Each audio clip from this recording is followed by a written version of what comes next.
Hey, welcome to the 433rd episode of the Random Podcast from Heck. My name is Tony, and this is the podcast about random things in the world of entertainment, which includes movies, TV shows, and comic books.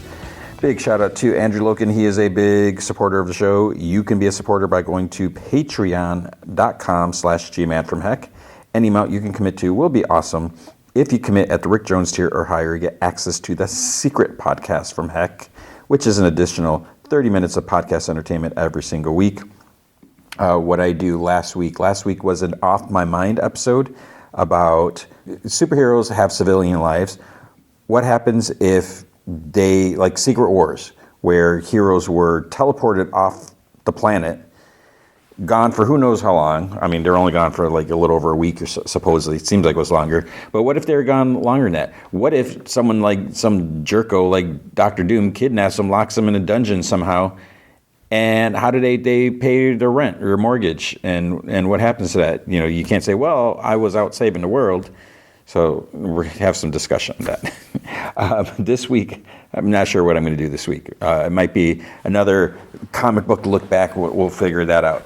But if you can't commit to a monthly commitment, you can also help out by going to coffee.com/gmanfromheck, and you can buy me a virtual cup of coffee or 3. That's ko-fi.com/gmanfromheck. What is happening this week on this week's podcast? This week's movie feature is, I'm surprised. I found out, I didn't realize it was actually kind of old, but it's not really. Well, it's Kill Bill, The Whole Bloody Affair.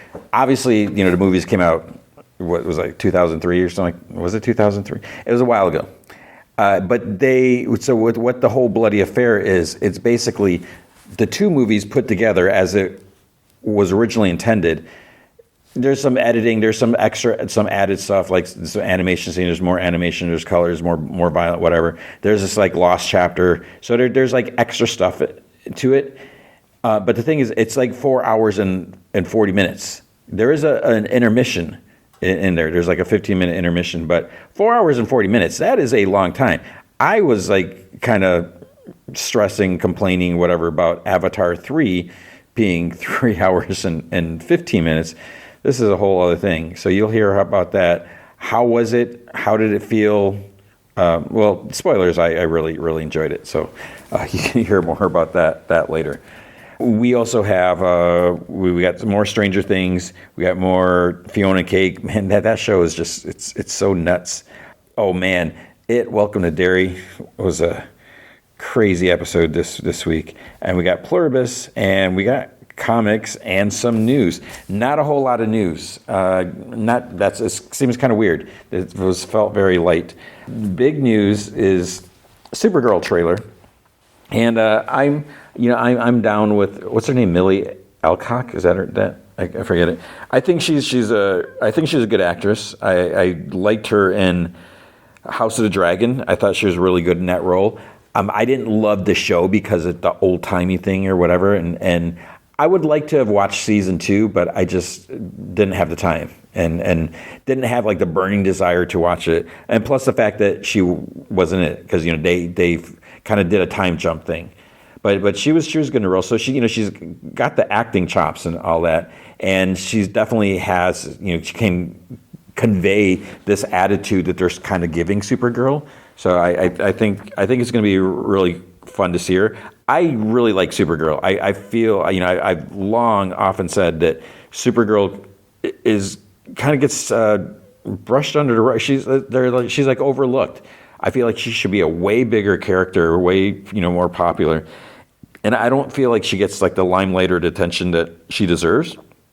I mean, when you look at her compared to Superman, it's in some tellings, they're saying that Supergirl is actually, more powerful because she's older. But I guess you could say, well, Superman, he was under Yellow Sun for longer than Supergirl because blah blah blah. The way she arrived and all that.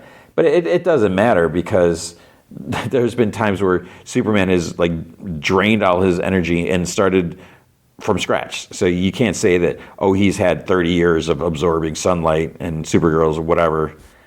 I don't know about that, but we have the trailer.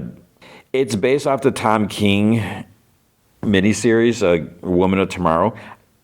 I didn't love that series. It was fine. It's a little different, and I can appreciate the fact that they're taking this risk. You know, they're not. They just did Superman, and because of the similarities in their abilities, you don't want to just have, oh, here's another Kryptonian Superman character, but it's a girl.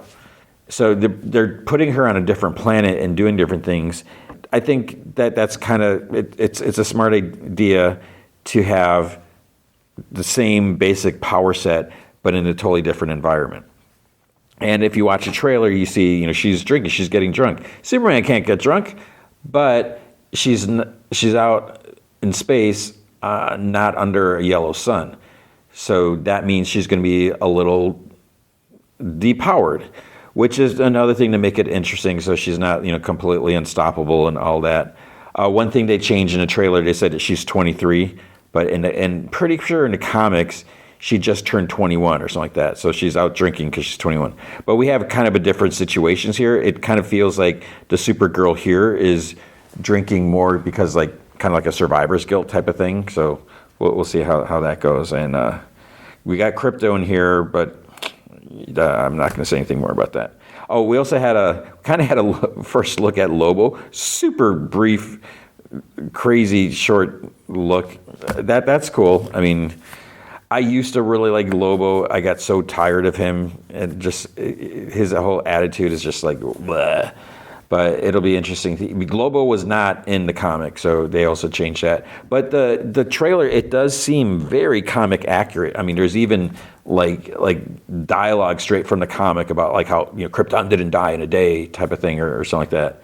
So that's very promising that, you know, we have that strong connection. So that's what a lot of us love about James Gunn, that he's so super respectful to the source material, to comic book creators. Because, you know, a lot of times they just get overlooked. It's like, oh, you know, like Winter Soldier, I hate to say, you know, Ed Brubaker and Steve Epting, you know, they did the Winter Soldier comic, which is great. Apparently, you know, they didn't get a lot of recognition or any recognition, or I don't even know about compensation and stuff like that. So it's such a touchy subject because, you know, the whole work for hire and you know, even if even if you're writing something like Bucky Barnes was created, you know, 1940 something. So by, you know, using this example, you're changing his story, you're whatever, doing all this stuff. So it's not like you're creating a new character, but in a sense you kind of are, but you're not. It's still, you know, there should be recognition. So I don't know. But yeah, Supergirl, I forget when it comes out. It's 2026. I think it's July, I'm assuming. So that'll be cool. We got some rumors, of course. Like I said, there wasn't a lot of news. So one rumor, I don't know about this, but I saw this a couple places talking about this, is Brad Pitt is rumored to possibly be a villain in the Batman 2. But when I saw it, the first time I saw this, I was like, wait, he's like anti-comic book movies. You know, he made some statement about it that he just doesn't have any interest or something like that, because, you know, he hasn't been in a Marvel movie. Like almost everyone has, except for him. Although, you know, you take that back, you know, and you're probably like, wait, no, he has. He sort of was in Deadpool 2. You know, he had that super brief cameo, and that was more like a silly thing. So I don't know. I mean, but maybe things change, and of course, you know, money talks. Not that he needs the money, but you never know. So we'll have to see. Brad Pitt is in good with Warner Brothers, and I don't know. Well, that would be cool, because, you know, I do like him as an actor, so I think it would be interesting to see that. The one place I heard that was talking about this is World of Real. I don't really know what the track record is on this. And again, it was all these scoopers. I just don't understand how it is. Like, do these scoopers have like multiple sources, or, you know, it's like, and I don't want to go off on this again. I just do not understand why anyone would risk their jobs to leak this information out. Unless they accidentally do it. You're at a bar, like, hey, what did you hear? You should hear about, you're just drunk and I don't know.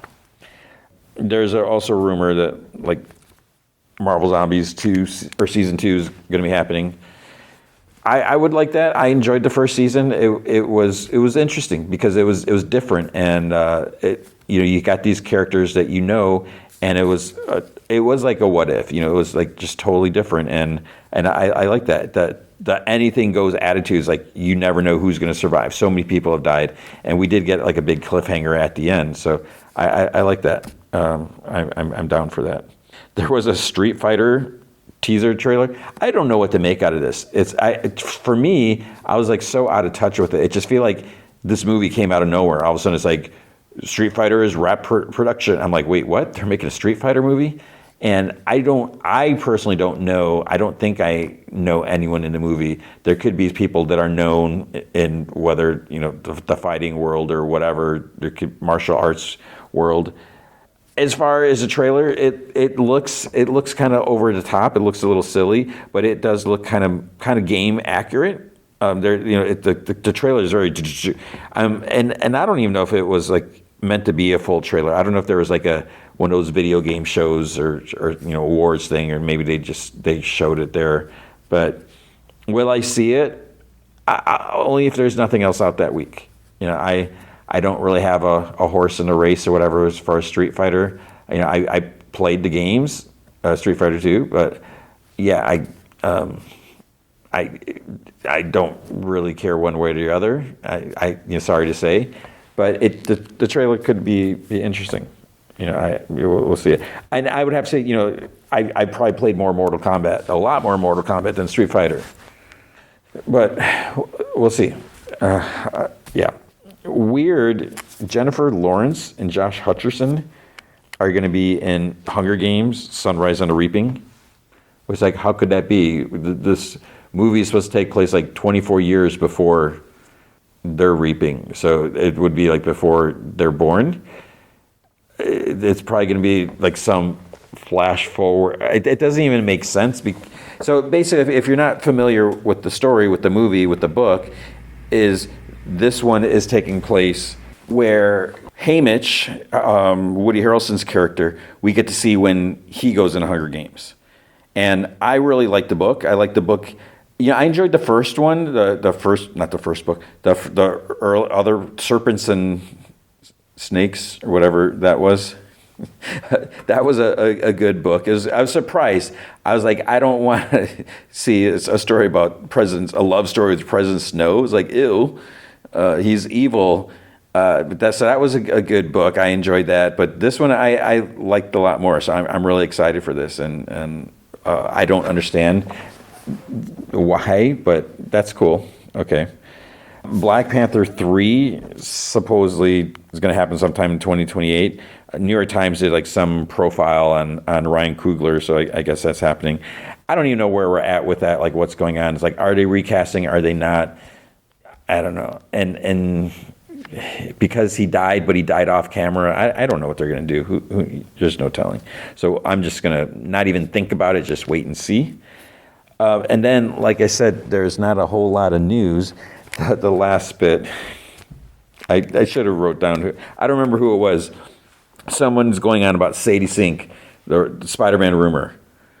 They're certain, they're adamant that they know who Sadie Sink is playing, and it's a name, it's a character that's been mentioned several times before, and then several people said, no, that is not true, that is not going to be the case, it's going to be someone else.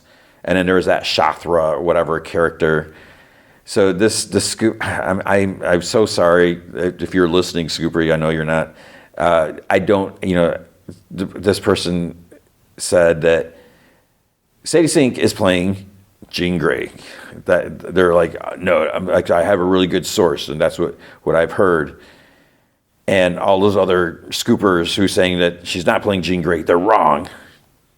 I don't know. It makes no sense. I mean, yeah, you can just have, here's some random character named Jean Grey, but we still need to figure out, and I don't know if we're going to have anything before then, the whole thing about mutants.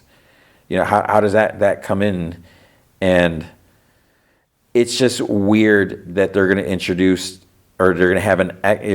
an X-Men character in a movie that's not even like pure Marvel, pure Disney. It's through Sony. So what does that mean? Is Sony going to own a piece of Jean Grey? I don't even know how that works. Because, I don't know. So it doesn't make any sense to me. I think Sadie Sink is a great actress. I'd say I've said this many times before, whether I'm talking about a male or female performer, they should all just be called actors. Because, you have like the Actors Guild or whatever. So it's just, it seems weird that if you're a male performer, you're called an actor, but if you're a woman, you're called an actress. They're all actors, and it shouldn't matter if you're male or female, you are an actor. But I also don't want people to think if I'm saying, oh, Sadie Sink is an actor, that I'm trying to say that she's not a woman, which, whatever. So, I think she's really cool, and I'm looking forward to seeing what this could possibly be. And hopefully you are looking forward to what could possibly be on this podcast, even though I already said it at the beginning. But that is going to be the news for the week. With comic books, I just realized, I was trying to think at Image. Image, there's Geiger, issue 19. This was, I was surprised by this. So this is about Ashley, the woman, the glowing woman, the counterpart of Geiger. And I was like, wait, I thought she was, no, she's not dead. She was like gone, or she's somewhere else. But we see more of her. And this is it's not a pleasant story. Basically, she comes across like some people who are, they're scooping up kids and trying to sell them and traffic them, which is deplorable. It's disgusting. So that does make it enjoyable when she finds out about it, and she's going to use her powers to basically, obliterate these disgusting scumbags. So yeah, we got stuff like that. So that was cool to see. It made me kind of appreciate her character a little more, because before I was just like, whatever. There was also I Hate Fairyland 46. I need to get caught up on that, because I do enjoy that, but it's just I just fell behind, and I feel now I don't even know how many issues behind I am, since they changed like the numbering. They went to like legacy numbering, whatever. So we'll see. I think a G.I. Joe came out. I don't remember if it was Real American Hero, the Larry Hama one. There's also, I think it was Transformers. I'm thinking 27. I was going to read that, but there's obviously time. But the other thing is, I hate to say it. It's like I'm not loving it. I will check it out, but I didn't read it, so I can't really speak on that. But I know some people do love it, so you should check it out if you like Transformers. At Marvel, we have all new Spider-Gwen, Go Spider. I'm trying to be hopeful for this series, because I do really like Spider-Gwen. I do like, I think it's interesting. It's great that she's in the 616. It's kind of weird how she got there, but whatever, she's there. It's weird that her old world, she like can't go back, I don't think, or whatever. I'm still not fully sure about the why. I get the how, but okay. So she's back, and then I think I may not have read issue 4, because as I was reading this, I was like, so basically there's been this a creature thing that's been killing people kind of close to Gwen. She's trying to start a band with Cindy Moon, Silk, and they get this dude who's going to play like guitar or bass, one or the other, and then he gets murdered by this thing. And I think there's someone, so it's like, wait, what's going on? And they're trying, so it might have been last issue where they kind of reveal like, what's the deal with this creature entity thing? And it's like, that's kind of heavy. But yeah, you can see on the cover, we got Agent Anti-Venom in here also. And so there's a lot going on. And the ending was kind of weird, but yeah. So we'll see where this is going to go. But I like I said, I'm hopeful because I want us to have a good ongoing Gwen Stacy, because we've had just miniseries, and a lot of them I wasn't crazy about. Okay, then we have The Amazing Spider-Man 17.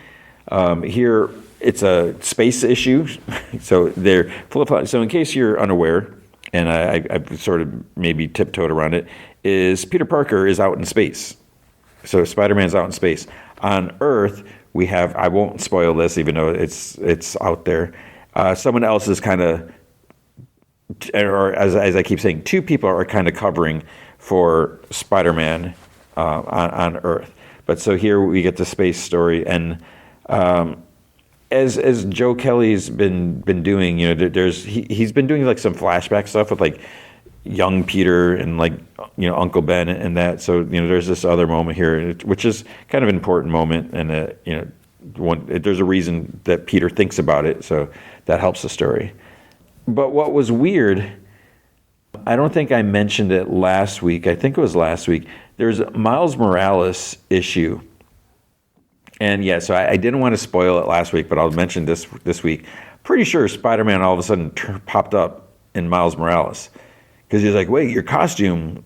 And it's like, it's weird that timing, that shouldn't have happened. But yeah, I don't. There's a lot in Miles Morales comics that should be happening, right? So this Spider-Man was interesting, and there's some cool stuff there. The End 2099 came out. I didn't read this because I have no idea what's going on. Like looking at this cover, I don't even know what this means. Because you got like Weapon X Wolverine. It looks like a younger Cyclops, and there's Miles Morales, Marvel Girl. I'm not sure who this gold person is in the middle, because it's not Spider-Man, but because it looks like he has a long talon. I have no idea what that means. Yeah, so I don't know. And I think looking on the first page, I don't know if is that Mr. Sinister maybe? If it is, ugh, I could be wrong. Maybe it's not him. Infernal Hulk #2. I don't like this direction, but it is something different. When can I get a Hulk comic and maybe what I want in a Hulk comic no one else wants, but it's just, so basically Hulk is being possessed by this evil entity force. Where is Hulk? Maybe we'll get some answers here, but he's just this huge evil entity force, and and he's coming for others. He's gathering like other monsters and stuff like that. So they try warning someone, and this person, I won't say who, this person's like very arrogant. He's like, yeah, whatever, and then kind of gets like an awakening. He's like, oops. The X-Men stuff I didn't read. Obviously, the Age of Revelation. So there's Iron and Frost #3. No idea. There's Long Shots. I saw someone did a post like, oh, X-Men character gets killed. It's like, it doesn't matter what you're doing in these unless I'm totally wrong, these Age of Revelations, it doesn't matter. It's this alternate future that's not going to happen. They're going to fix things somehow. Then we had The Punisher. So this is what do you call this? This is a Marvel Knights Punisher, #3. So I didn't read the first one. I don't think I read the first two. So I don't know how these are. But it's Jimmy Palmiotti and Dan Panosian. So more mature, more graphic, I assume. We have the New Avengers, #7. So we still have this Kill Illuminati, and I'm just like, oh my goodness, I don't care for that. They do make like formidable foes, but they're basically just clones of like Iron Man and Black Panther and Doctor Strange, and it's just, I don't know. It's just I don't care for it. The big thing is it appears. Spoiler. It was revealed a few issues back that Black Widow may have been, because it's like, how did the Jackal get like DNA samples for in order to make these clones. So it kind of appears like, was it Black Widow? But Black Widow's part of this new Avengers team, so it's like she's fighting she's just working both sides. There's more in that. I don't know where they're going with that. We got Nova Centurion #2. Here he fights Ravenous. So that's like a callback to this evil cosmic space dude. I vaguely remember him, but as I say, I'm not a fan at all of the Marvel cosmic stuff. I don't know what it is. It's so weird. I can't explain it. I love sci-fi. I love Star Wars. I really, really like Star Trek. But Marvel cosmic, I don't know what it is. It's almost like cosmic space comic books. Just doesn't really work. But then, which also doesn't make sense. I really like Nova, and maybe that goes back to like him being in the New Warriors. So my nostalgia or whatever for that. So I'm glad that we have this Nova comic, and I'm glad that Jed MacKay is writing it. So it's interesting to see. But yeah, I am able to read it. A lot of times these days, if a comic's not holding my interest, then I'm just going to go flip, and just kind of skim through it. So I am reading this, even though I kind of don't care. I don't care about Ravenous, but we'll see, where this is going to go. There was a Sinister Six, #3. It's another Age of Revelation. I do not care.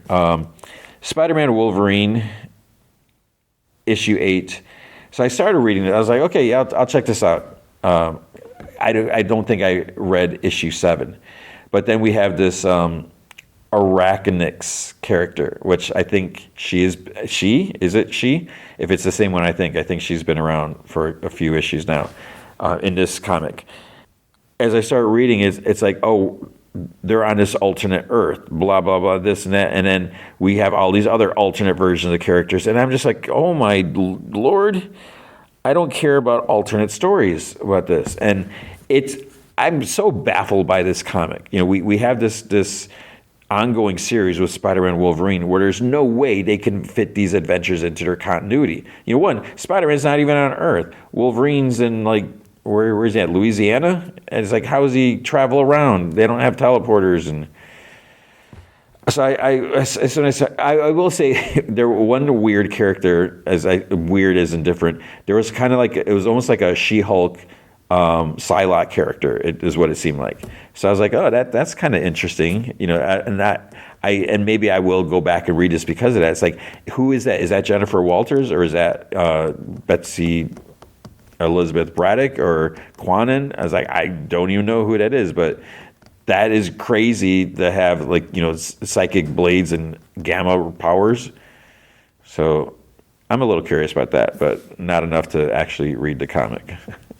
We have Spirits of Violence. I didn't even realize this comic was called Spirits of Violence. Spirits of Violence #3. I don't know what's going on there. Han Solo, The Hunt for the Falcon. I feel bad that I'm not reading this. We're at issue 4, so I should go back and read it. But okay, just an example for this cover. No offense to colorists, because I have deep respect for colorists. But when I look at this, you got Han and Chewbacca, and you got these. You kind of got these serpent eel things all over the place. I think it's just the green of these things. It's almost like it's too vibrant. It's because you look at that shade of green. Do we have that shade of green in anything Star Wars? Because Yoda's not like that shade of green, and it doesn't feel right. I can't really explain it, but I think that's my problem is the coloring. Why? And again, I'm not saying that they're colored poorly, not at all. I'm just saying that the colors don't capture the vibe and what I feel they should. But what do I know? I know nothing. We have Ultimate Black Panther 23. It's getting hard for me to even care about these Ultimate books because it's all ending. So I stopped. I got I fell behind in Black Panther. I don't even know what's going on in there. Ultimate Spider-Man, obviously I am reading this, issue 23. I don't like that this is coming to an end because it's just like, everything goes. I mean, you look at the cover, it's like, Spider-Man's fighting, his mask, that's Peter Parker. And, Mr. Negative, the stuff that he found out, I don't care for that. It's almost like they're just like rushing, they're not really, but it does feel like it's being pushed a little faster to finish this off. And I wish it could keep going. And I still feel like it's going to return, that they're going to try to keep it back after whatever this, I forget what this story arc is going to be called. But yeah, we'll see. This is, everything's coming to an end. Then we have Ultimate Wolverine.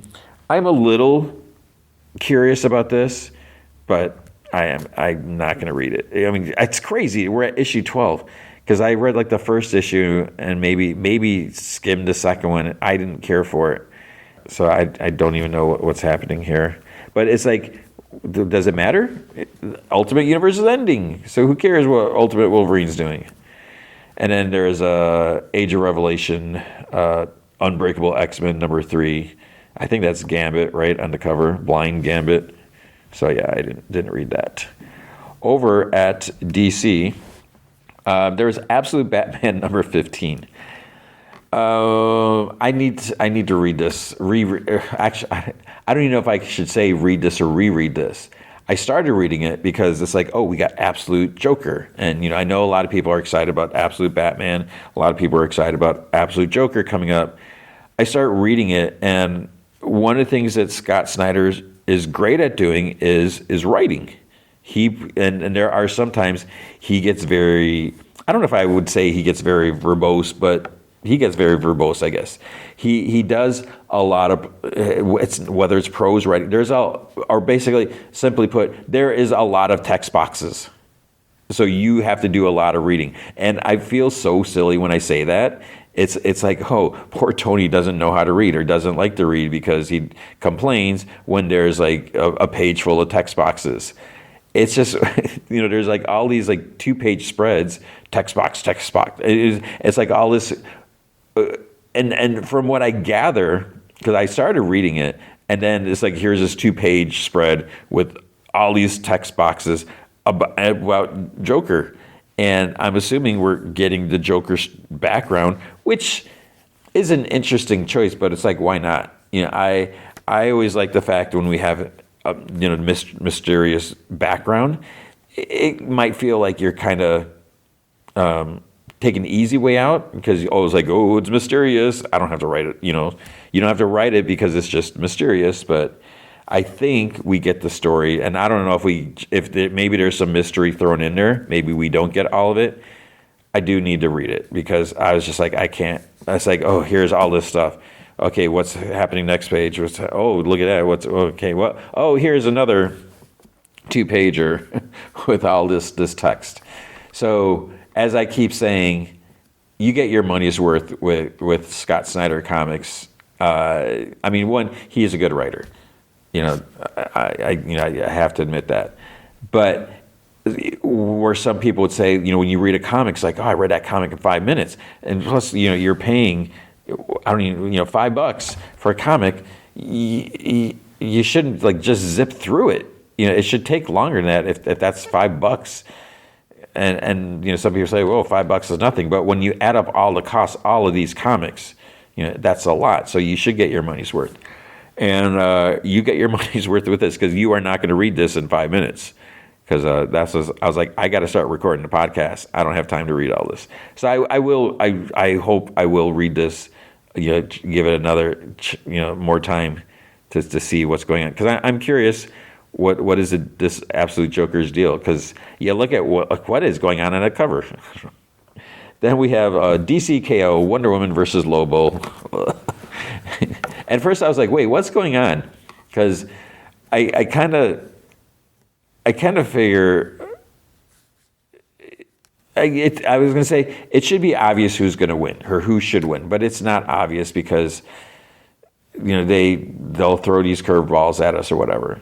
But what happens here is like someone wins. I was like, okay. But then there's like a round two. So I was like, wait, what's going on? And then I will say this: we get like New 52 Lobo. I'm like, wait, what's going on? Because first there's Lobo, New 50. So I may have missed the explanation for that because I'm trying to read all these comics so I can record.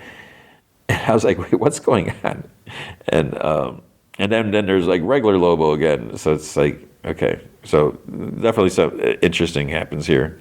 Aquaman versus Hawkman. This was another thing. So what I will say about this, I won't tell you who wins at the end, but there's more than one round. The first round, believe it or not, Aquaman manages to win, and he kills Hawkman.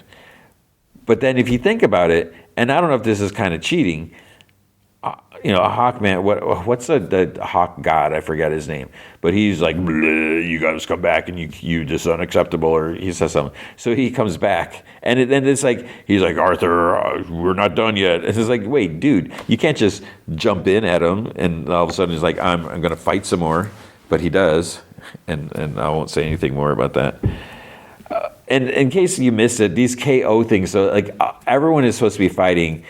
And it was supposed to come down, it's my understanding, it all comes down to there's one person left who gets the power of Darkseid in order to defeat Darkseid or something like that. So that means Hero has to fight Hero for some reason.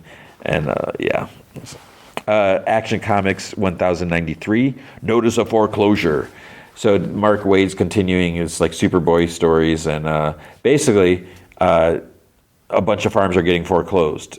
Because new guy took over the bank, and like Superboy, he's like, we can't do this, and he goes in his old mind. He finds like some chunks of gold, and Pa's like, no, we can't do that. Can't use your powers for personal gain. But he's like, I didn't steal it. I found it, and he's like, well, we can't do that. And one thing he's like, well, what if I find $1 on the sidewalk? I'm not allowed to keep it. And he's like, that's different. That's a good question. Like that could be like an off my mind topic. I don't think I'll use that, but maybe there's something there. So yeah, it was an interesting comic. I enjoyed that. And then the end, what it kind of teases is like, okay. So I can appreciate what Mark Waid is doing, like creating all this like Superboy stories that's supposed to be like in main continuity now. We had Green Lantern Corps number 11. I didn't get this. I didn't look at this. I don't know. And again, it was a time thing. I have no idea what's happening here. I know I haven't really been keeping up so much, so I don't know what more there's to say about that. There's Batman and Robin 28. I didn't read this because I haven't been reading the recent issues, so I'm not sure if it is still continuing that story arc or if this is something that I would like, and I just didn't have time. And then the last thing I read was Supergirl number 8. I like that cover. One, word balloons. I love word balloons on covers. I know I've mentioned that before, and this is kind of a weird. It's kind of dark in a way. So you see on the cover, basically, Supergirl, I guess, when she was living in an orphanage, she had like a robot, Linda Danvers, that's her name, and she gets adopted by, or not Linda Danvers. I mean, I don't know if she even had a name, but then the Danvers adopted her, so she didn't really need the robot anymore, and so the robot would hide in this like hollowed out tree, which sounds funny, but I guess it's a callback to the 50s. I'm assuming Silver Age. And she's like, well, I won't need you anymore because I'm getting adopted and everything. And she leaves her robot in the tree all these years. So you can see on the cover, it's like, why have you forsaken me? It's like, that's kind of sad. And then there's other stuff. It's like the holiday time, and Supergirl's like not really happy. And she has good reason, because she's like, well, how can I tell them that, I lost Krypton and everything like that, and that's all I think about, and it's hard for me to want to celebrate when I think about everyone that I lost that are not here anymore.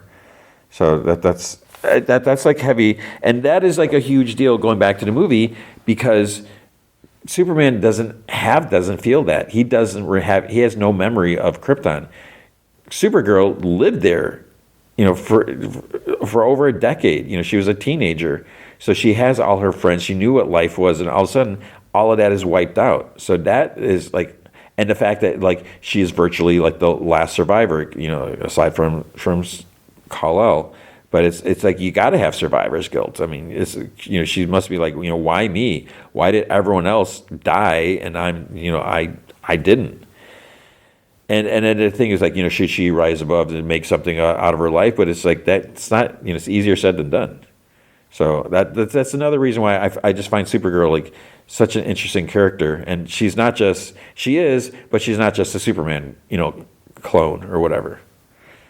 But with that's whatever for the comics. That is comics for the week. All right, with Pluribus, Season 1, Episode 6, HDP.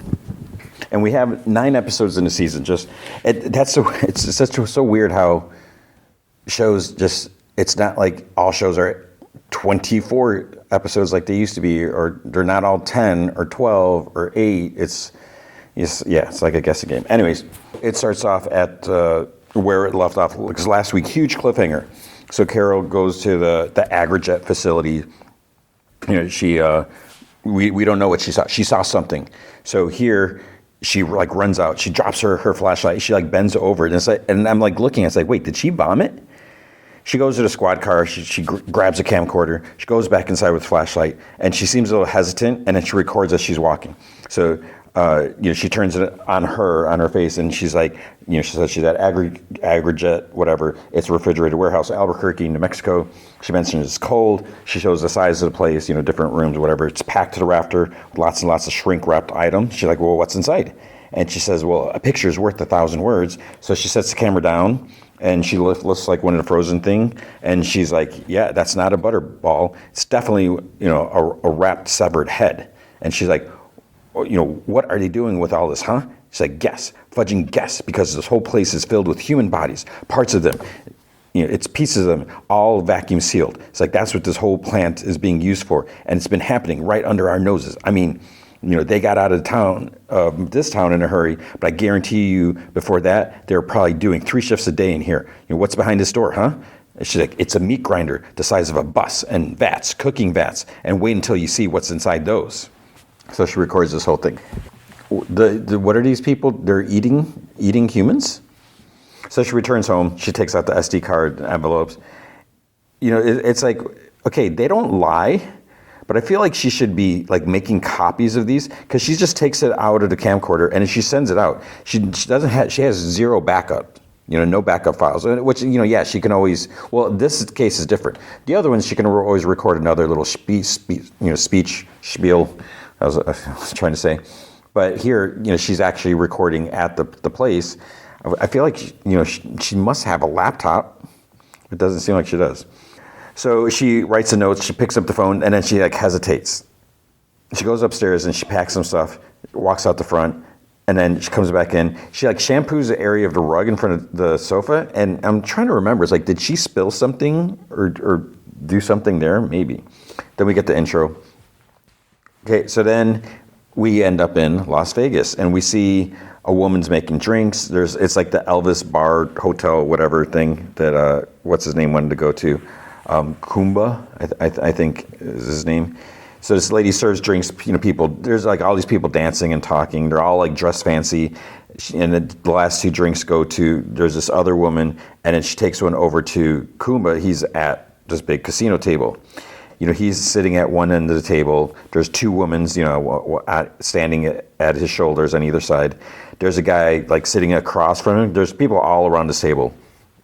The guy sitting straight across from him is wearing an eye patch. And so Kumba puts out 2 big stacks of chips. And, the woman, I'm assuming she's the dealer or whatever. So she like kind of counts them. She's like 2,400,000 even. Others around the table are watching. Eye patch dude, he thinks about it. Then he puts out some chips.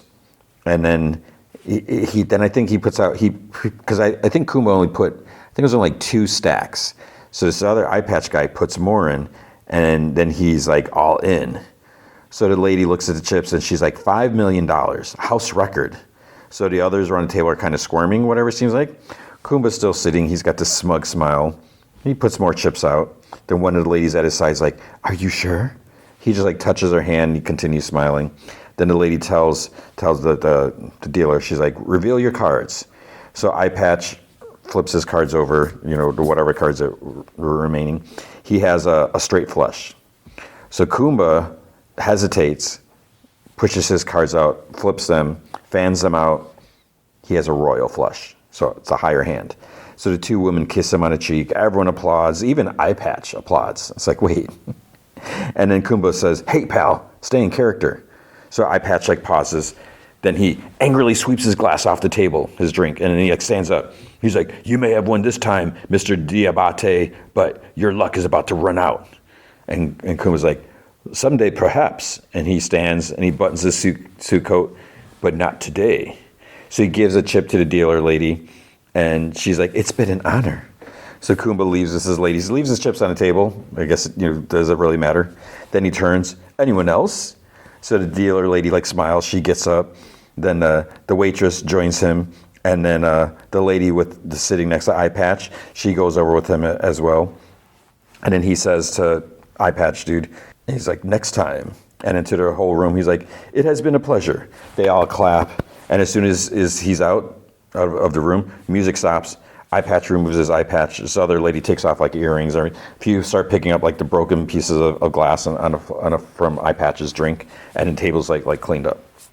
So obviously, this is all fake. They're just doing this all for him. This whole big spectacle, pretend. In his hotel room, Kumba is in a jacuzzi tub so the 5 women are there because the dealer's actually lounging in his cushion above it, and you can see her butt. They're all in the tub naked, and this housekeeping lady comes in with a drink from. She's this older lady, and he asks her name, and he's like, "Why don't you come in?" And all the ladies, the housekeeper lady, she starts taking off her dress, but then all the ladies stop for a couple seconds, and they're like, "We're terribly sorry, our love, but we have to leave immediately." And he's like, "What? Why?"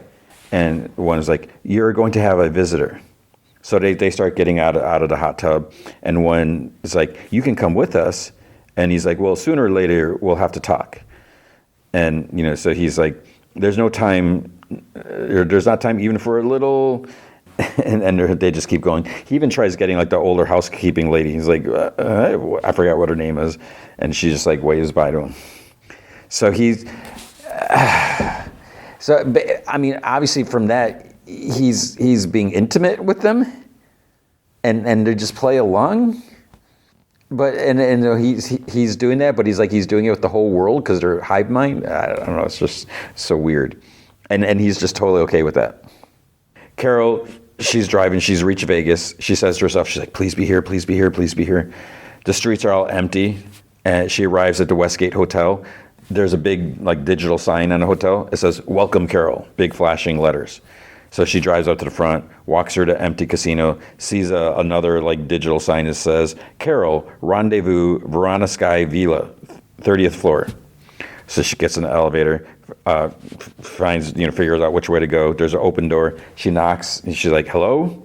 And she hears, "In here." So he's in this lounging area. He's pouring a drink. He tells her that, she's just in time. And so Carol's like, "So on their way out of the door, they told you I was coming? Why'd you stay?" He's like, "To welcome you." So he offers her some champagne. She's like, "No, thanks." And then she says that, she appreciates that he stayed. And she's like, I bet they didn't tell you why I was coming. There's no way in hell they did. You're going to need something stronger than champagne when you see what I brought. She's like, "Do you have a TV in this barn?" So he picks up this remote, and then a TV pops out of the cabinet. She's kind of impressed by that. But then she goes to the back to try to hook up the camcorder. She's like, "Let's see, HDMI, whatever." And then he's like, "Is this another one of your videos?" And Carol's like, You've actually seen my videos? They actually sent you my videos?" He's like, "Of course." He's like, "They were very well done, very dramatic." And so she's kind of shocked, and she's like, "Well, you could have, forget it. When you see this one, let's just say it's disturbing. And I hate to use a cliche, but you might want to sit down, seriously, because I'm telling you what you're about to witness." He's like, is it about them eating people? And she's like, what? It is troubling. And she's like, wait, how could you? He's like, allow me. He turns on the TV. Hello, Carol. We're John Cena, and we're here to address some questions you may be having regarding our food supply. So it's actually John Cena. Or it was John Cena, right? As you know, we can't purposely kill, harm, or otherwise interfere with any form of life. That limits what we're able to consume. Because when we say any life, that includes plant lives. We can't harvest wheat or corn or rice. We can't pluck an apple from a tree. Once an apple drops of its own accord, well, we'll eat it, of course, and gratefully. Indeed, we harvest all the windfall we can find. Plus, there are billions of domesticated animals, cows, chief amongst them, that still require milking. And there's pre-existing food, millions of tons of it, that was processed prior to our joining. So far, so good, right? Except for one small problem. As of this taping, there are 7,348,292,411 of us. That's a lot of mouths to feed. We're facing a caloric deficit, and to make up for it, we've had to take certain measures. So he holds up a milk carton. This is how we get our sustenance. 1/2 pint of this shelf-stable liquid contains 300 calories, which means that based on a diet of 2,400 calories a day, someone John Cena's size needs 8 of these every 24 hours. Larger individuals require more, smaller ones less. What's in it? Well, a lot of things. It's manufactured across the globe, so the recipe changes based on the local availability of ingredients. Mostly, it's those stockpiled foodstuffs we spoke of, particularly ones that are in danger of spoiling. Additionally, each carton contains 8 to 12% of something we call HDP. That's the name of the episode. Human-derived protein. And yep, that's pretty much what it sounds like. Nearly 100,000 people pass away each day due to natural causes and accidents.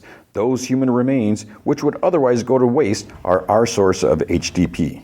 We cherish the memory of these people and appreciate their sacrifice. Given our druthers, would we choose to consume HDP? No.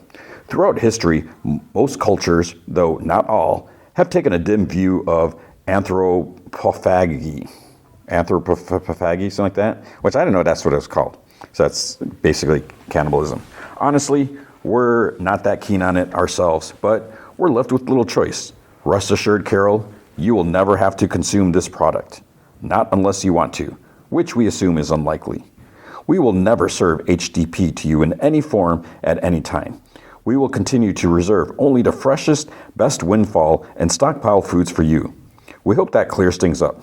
As always, your well-being is of the utmost importance to us.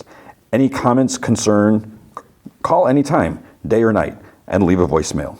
We regret not being able to speak with you directly, but for the time being, we need our space. Carol takes a drink of the champagne, and so she's like, so you knew all about this? How? When? For how long? And Kumba's like, for about a week ago, out of curiosity, I asked John Cena. And he's like, why do you people drink so much milk? We had been hanging out together. He was teaching me the sunset flip power bomb. And Carol's like, and what was your reaction? Or do you even have one? And he's like, as I said, it is troubling, very much so. It probably helps that I've had time to think about it. I must say, John Cena makes a really reasonable case. In French, he's even more convincing. And she's like, that is not John Cena. See, like, why are you so... And she's like, how about the fact that in Spain, they all said that they were vegetarians? He's like, yes, I asked John about that. He reminded me that technically what they said was they would prefer to be vegetarian. And she's like, oh, great. So all the fudging lawyers in the world survived. He's like, Carol, for the record, I am in no way pleased with the idea of these people eating human flesh. None of us are. And she's like, us? Who's us? And he kind of like looks away. He's like, the other individuals, the ones like you and me, we stay in touch. She's like, you stay in touch? All 12 of you? And he's like, all but one. There's a gentleman in Paraguay. Chaperones reach out, but he doesn't reply. But the other 11 of us, yes. She's like, so the 11 you what? You just hang out? potluck suppers and whatnot. We meet occasionally. And she's like, okay. He's like, Tuesdays and Fridays. And she's like, oh, well, that's a lot of flying. He's like, mostly we're on Zoom. And she's like, oh, right. What do you guys talk about? I mean, it can't be saving the world because you shot that down really quickly. In a sense, it is, Carol. What John Cena did not mention is that even with the HDP, most of the world's population will starve to death within the next 10 years. And she's like, says who? He's like, says them. If you press them long enough, we wish to save them from that. At our most recent gathering, we pitched the idea of robotic farming. However, as it is, they would have to build it and program the robots. They did appreciate the input. And she's like, I bet. Did you guys ever talk about including me in the Zooms? I mean, I'm a professional writer, and no offense, but I can come up with poop like robots all day long. And he's like, we took a vote. It was not unanimous, but majority felt your presence might prove disruptive. And she's like, oh. It's like, also, our non-English speakers were perhaps a bit offended that you did not invite them to join us in Spain. I'm sorry, Carol. Ultimately, this is not about you, or any of us for that matter. She's like, yeah, sure, I get it. And she's like, where's your nearest bathroom? So she goes in there, and there's like a big picture of him in a bathroom, this big gaudy frame. She like scoffs at it. She sits on the edge of the tub. She tries to catch her breath, and she just like feels defeated. You know, she doesn't know what to do next. So then while she's in there, Kumba's on the phone. He's like, but she's so lonely. Yes, I know. He's like, okay. And he like chuckles. I miss you too, my loves. See you soon. So he must be talking to them, his loves. But then he like finds Carol passed out on the sofa. So I don't know how much time has passed, because she has like a glass of champagne like in her arms or whatever. Surprisingly, she didn't spill it. So he takes it, puts a blanket on her, and then he just like looks out the window. And you know, for a small moment, a part of me was like, what if he somehow changed and he's acting like he didn't? I mean, I guess, well, they can't lie, so I don't think they could do that. So it's morning. Carol wakes. She sees Kuma making food in like the kitchenette area. And he's like, oh, your timing's perfect once again. So she looks at the plate of scrambled eggs and bacon. She says, it looks great. And she's like, thanks. She like spreads avocado on toast. And this is where I started like, wait, what's going on? Because she spreads the avocado on toast, puts on like the eggs and the bacon on her toast. So then he does the same thing. It's almost like he's like mimicking her. And maybe, I don't know if it's because it's quote unquote American food. You know, maybe he's making this for her sake, and it's not something he normally eats. Maybe it just seemed a little weird. So, and because he like takes a bite, and he's like, kind of like, oh. So he asks her what are her plans, and she says that, you know, she's sure he needs a break from her. So he says that, you know, he's enjoyed her company. She says that, you know, he obviously, you know, he enjoys the space. She gets it, and she says that she figures she'd find her own suite, get cleaned up, and then they can get together later, you know, talk some more. He kind of like pauses eating, and you know, he takes a drink of his OJ, doesn't say anything, and she like notices this. So then she's like, oh, I'm just messing with you, and then he like almost like chokes on his drink. He's like, oh, good one. So I don't think she was joking.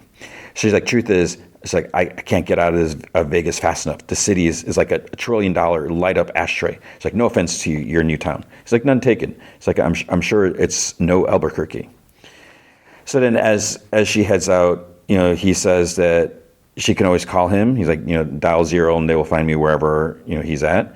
And she's like, thanks. And he says, you know, check in now and then. And he's like, you know, maybe you'll have some ideas on how to save these people from starvation. And she's like, I don't know, maybe tell them to pick a fudging apple? And he's like, wow.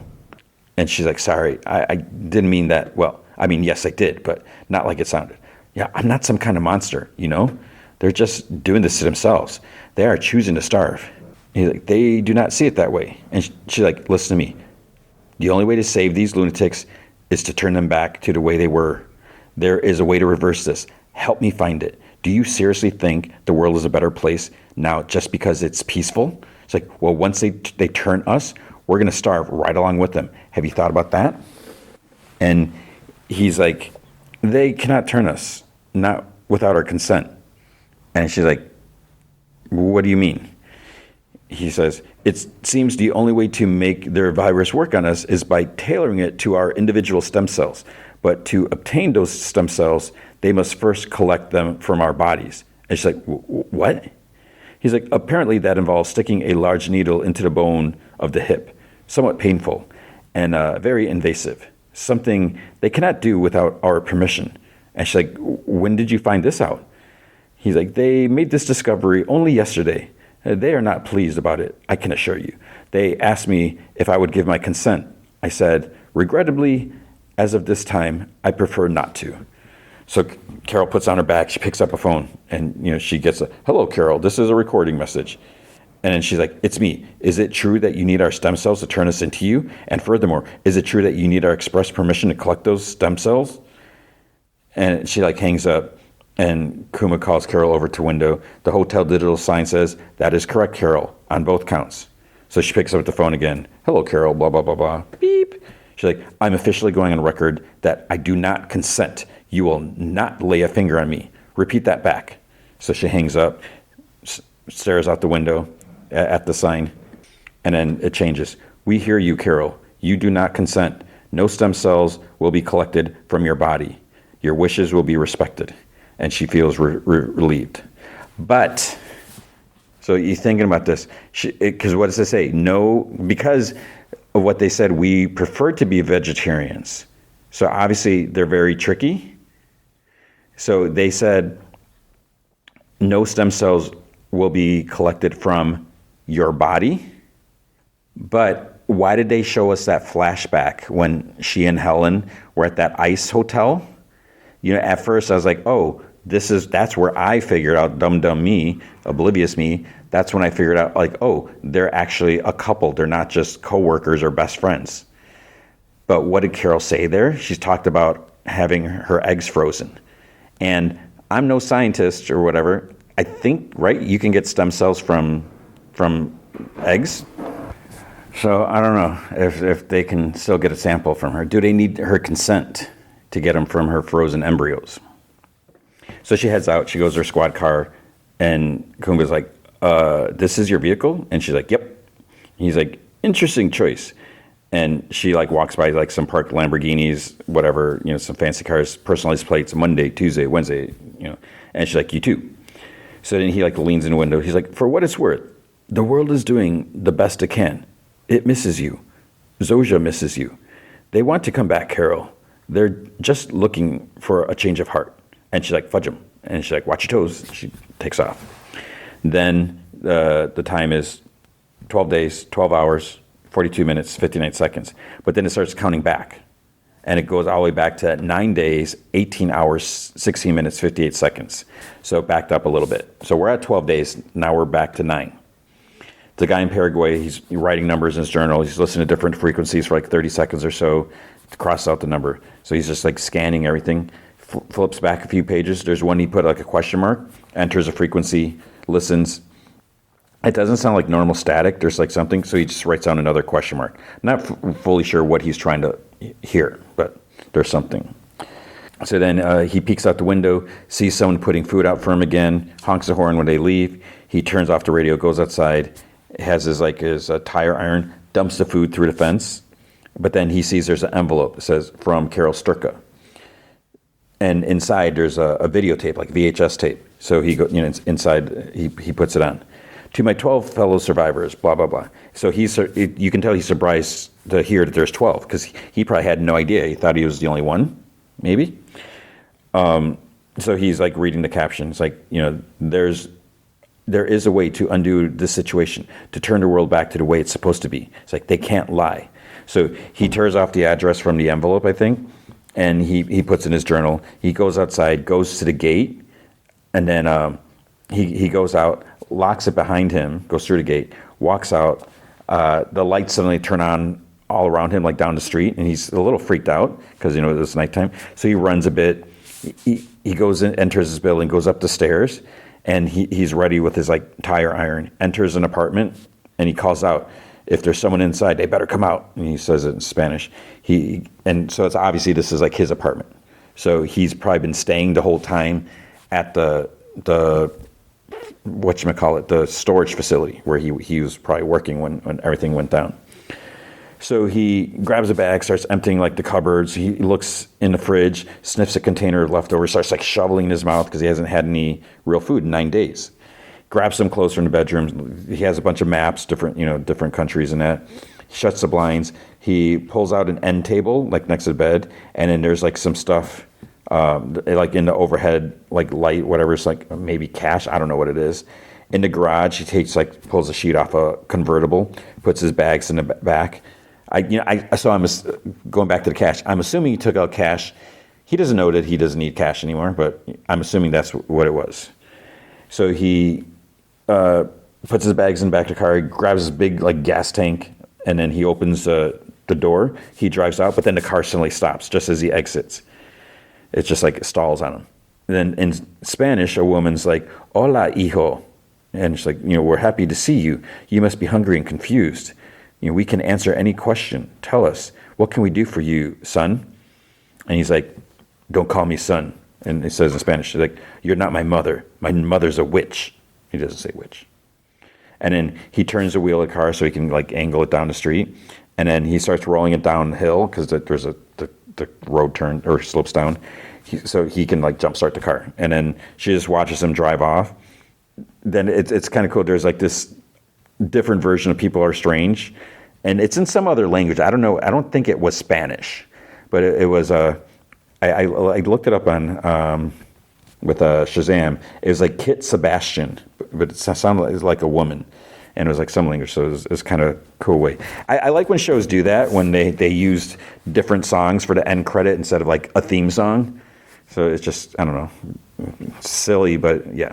So that was the episode. So that was again, that was 9 days ago, 12 days. So he's gonna drive from Paraguay to Albuquerque, maybe.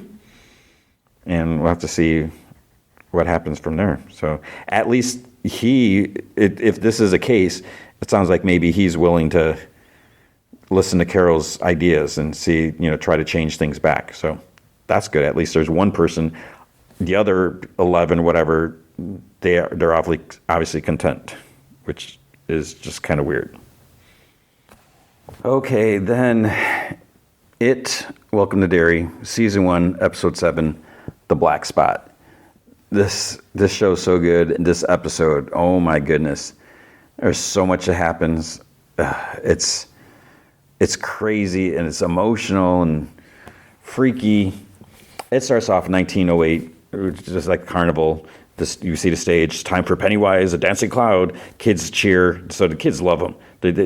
He comes out, the kids are laughing. He does his little like funny dance, and then there's like these fake flowers that pop up, like wooden like things that pop up on the stage. But as he goes to try to reach for flowers, they get pulled down, and there's like this like fake wooden gopher that pops up, and you see that there's like this guy like off to the side. He's like pulling different levers to get it pop up and everything, and then there's this there's the backdrop. There's like a house, and there's like an arm sticking out the window from the backdrop. So the backdrop gets pulled off, and it reveals like a bedroom, and there's kind of like a fake person in the bed, and we see Ingrid. She seems a little confused, but there's nothing. There's no reason for her to be confused. I was like, is this new part of the act? What's going on? I don't know. But then the music turns sad, and we see it's like another clown, and it's like dead. So he picks up the body, he weeps. It's like on a wire, and he like dances with it, and then it flies off. He's like crying outside, and then this tombstone comes out, and then the gopher pops up, gives him like a flower, and he puts it on the grave, and the crowd cheers. Okay, so I think I might know why. If this was new, I can see why this like Ingrid would be like, wait, what are you doing? So the curtains close, whatever. Then they go back up. He starts dancing again, and the kids start rushing the stage, and they're like trying to like steal his wig cap and stuff like that. And they start dancing on stage, doing his dance, whatever. They keep grabbing at him. He kind of like pushes his way off stage, and then someone watches, or we see someone's like watching from the top of a barn, and the music gets like creepy, and it's like, is that like a kid? Does he have patchy hair or just messy hair? I don't think it was patchy, whatever, because we see him later. So then we see Ingrid's putting on makeup. She's like in the back room. Pennywise is like taking his off. And he's like, lively crowd. And she says that, she'll wager to be livelier tonight. And she says, she wishes that, he could hear the way they talk about him, because he makes them so happy. And he's like, what are you doing in the back? And then she comes out, she's like, ta-da. And she's dressed, it's like the clown outfit that we saw. And she's like, I've been working on my face, and I wanted to surprise you. He's like, my beautiful girl, look at you. And he like chuckles, like, show me the bow. And he's like, ladies and gentlemen. And, she does a little bow, and she blows a little trumpet. For your amusement, the Santini Brothers Carnival proudly presents the first father and daughter act in the history, the Pennywise and Periwinkle Show. But then it's like, it kind of seems like she's not happy. And she's like, Periwinkle? That was Mom's stage name. And he's like, yeah. Well, you can change it if you like. And she's like, no, I love it. He's like, good. And he's like, Papa, do you ever miss the circus? Sometimes. I miss the big crowds, sure. The roars. One day, the big tent will come a-calling again. You'll see. But this time, my act will be different. Something new. Something no one's ever seen before. You. And they hug. Obviously, Mom passed away. So, Mom's gone. She's not there. So that's probably what the stage thing was about. Maybe he did the story about his wife. I don't know. It's weird. So it's night. It's almost time for Pennywise to act. He's having a smoke in the back. He drinks. Then he hears like a twig snap because someone's like in the shadows of the trees. He's like, who's there? And it's a little kid with like tiny pinprick eyes. It's like kind of freaky because he's in the dark and you just see these little shining eyes. And he's like, hello there, little fella. What are you looking at? It's like, show's that away. Scram. And the kid's like, the children seem drawn to you. He like chuckles. He's like, that's a strange thing for a young man to say. And he's like, I can't find my parents. He's like, me neither. They're dead. And the kid's like, will you help me find them? He's like, no, can't you see I'm busy? And then there's like a woman shrieking in the distance in like the woods. He's like, what was that? And the kid's like, that was my mother. So then Pennywise goes closer to the edge of the trees. He hears a woman shrieking again. And the kid takes his hand, and Pennywise is kind of surprised. He looks at the kid, but he doesn't like pull his hand free. And then he like looks back at the trees. They walk in the trees. And then the only thing is he left his wig cap behind, and he's gone. So Ingrid's walking around. She's asked if anyone's seen her father, and she comes up to the ringmaster. She's talking to the others. They like, he's talking to the others. He goes silent, and then he shows her Pennywise's bloody handkerchief. He says that it was found in the woods. He's like, wolves maybe? He's like, they roam these parts. So she takes the handkerchief. She starts sobbing. So that's probably the last time she saw her father. And then we get the intro to the show. And then it cuts back to where it left off last time. We got the masked good old boys. They approach the black spot. They got their rifles and everything. Inside, the music continues. The dude outside, he comes in and tries to warn them, and then Bauer enters. He's wearing like a vampire, plastic mask. Good evening. Excuse the interruption, folks. Now, I'm going to make this real simple. Give us what we want, and we go away. And like Stan Kirsch, Ingrid's husband, he's there, according to closed caption. He's wearing a mask, and then he sees a white woman. He's like, Norma Price? You should be ashamed. And she kind of looks at the others. He's like, go home now. And Reggie Davis, he's like, what do you want? And Bauer's like, Hank Grogan, we know he's hiding here somewhere. You hand him over, and you can get back to your party. And Dick Halloran, he's like, oh, no. He's like, seems you fella got some bad information. See, this is just a rec facility for military personnel only. And Bauer's like, well, then you won't mind if we have a quick look around. And Reggie's like, say we do. Stan's like, we're not asking. And then Hank comes out. Ugh. It's like, Hank, why didn't you just say back? He's like, I'm here. And Ronnie screams, Daddy, no. And he's like, look, I don't want no bloodshed over me. I'll go. Just leave these good people alone. Bauer's like, you're doing the right thing. And Reggie puts his hand on Hank's chest. He's like, I don't think so. Then Bauer's like, there's no need for this to get messy, son. But then several of the soldiers quickly pull out pistols, aim them. Reggie looks, he holds out both hands. He's like, now, would you look at that? We got guns too. Ours just happen to be government issue. So then this other soldier dude's like, I suggest you fellas leave. Ain't nobody getting strung up today. So then Bowers, he stands with his hands on his pistol in his pants. He's like holding it, long stare. And then Clint raises his hand. He's like, put him down, boys. Put him down. Put him down. He's like, he's right. This isn't the way. Everybody out. Come on. So they all leave. Dick's like sternly says to Hank, he's like, what are we supposed to do with you now? He's like, you know they're coming back. And Reggie's like, we got a truck out back. He's like, get him in there, sneak him out. But then they hear some chains rattling. So a guy goes to the door. He's like, starts banging. He's like, they chained it shut. So then Dick's like, is there another way out? And Reggie's like, he's like, check the back. He's like, check the back. He's like, woman and kids in the middle of the room now. Some guy named Jax, he's like, hey, call the guys at base. He's like, check the phones. And someone's like, the phone's not working. And then the lights turn off.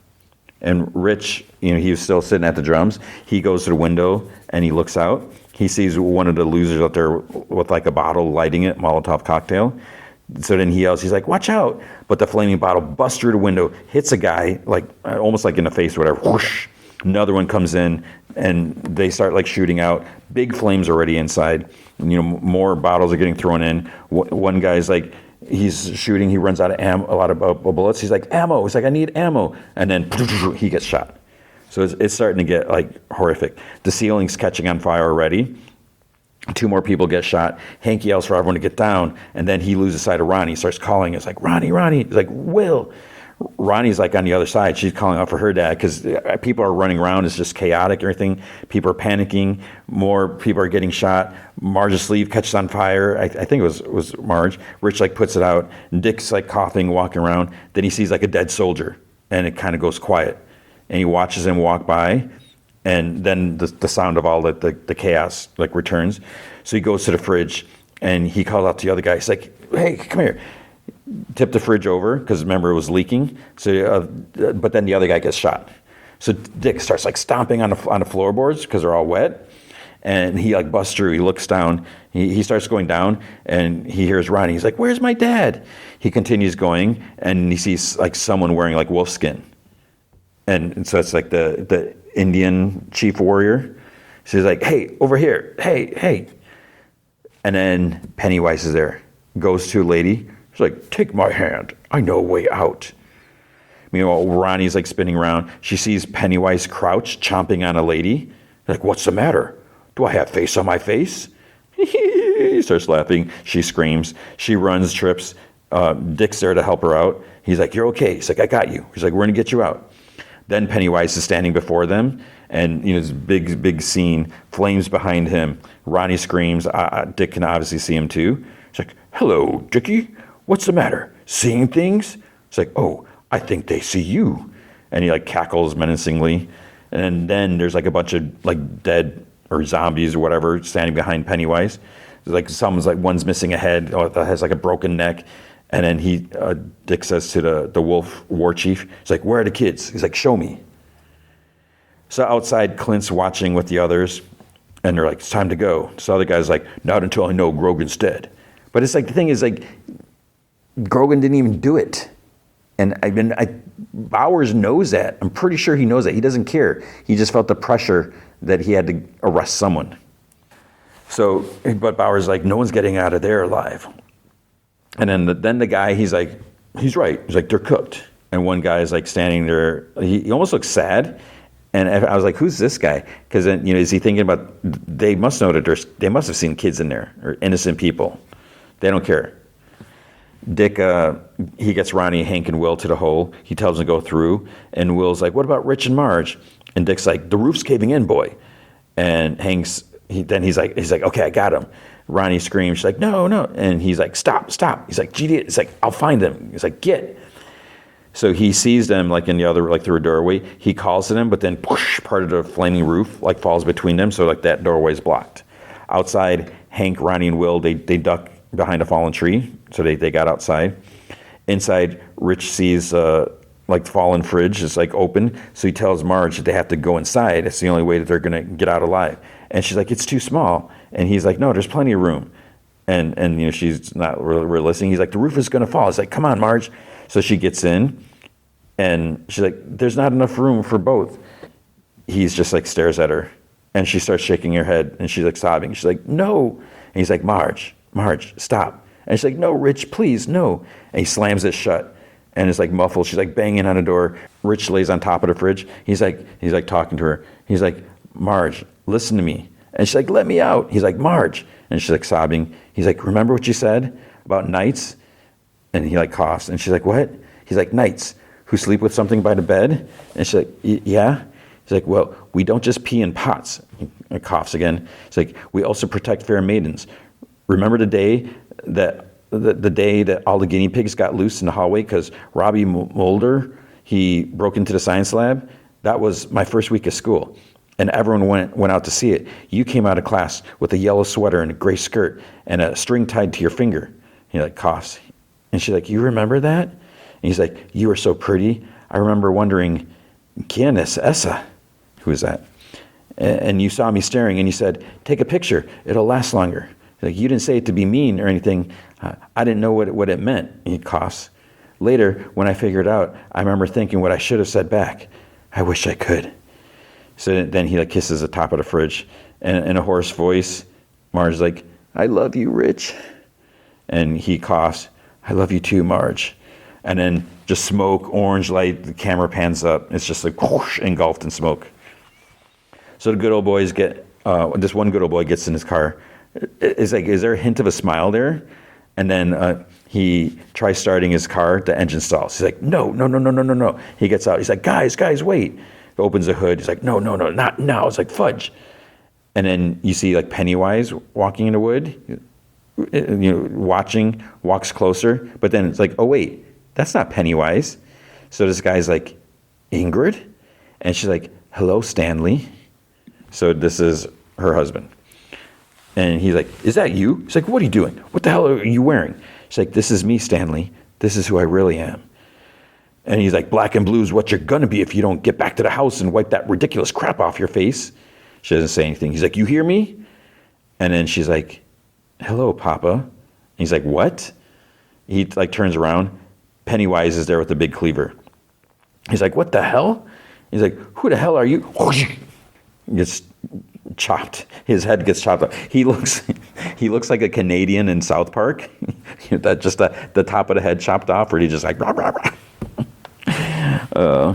And then Pennywise starts eating, and he locks eyes with Ingrid as he's chopping.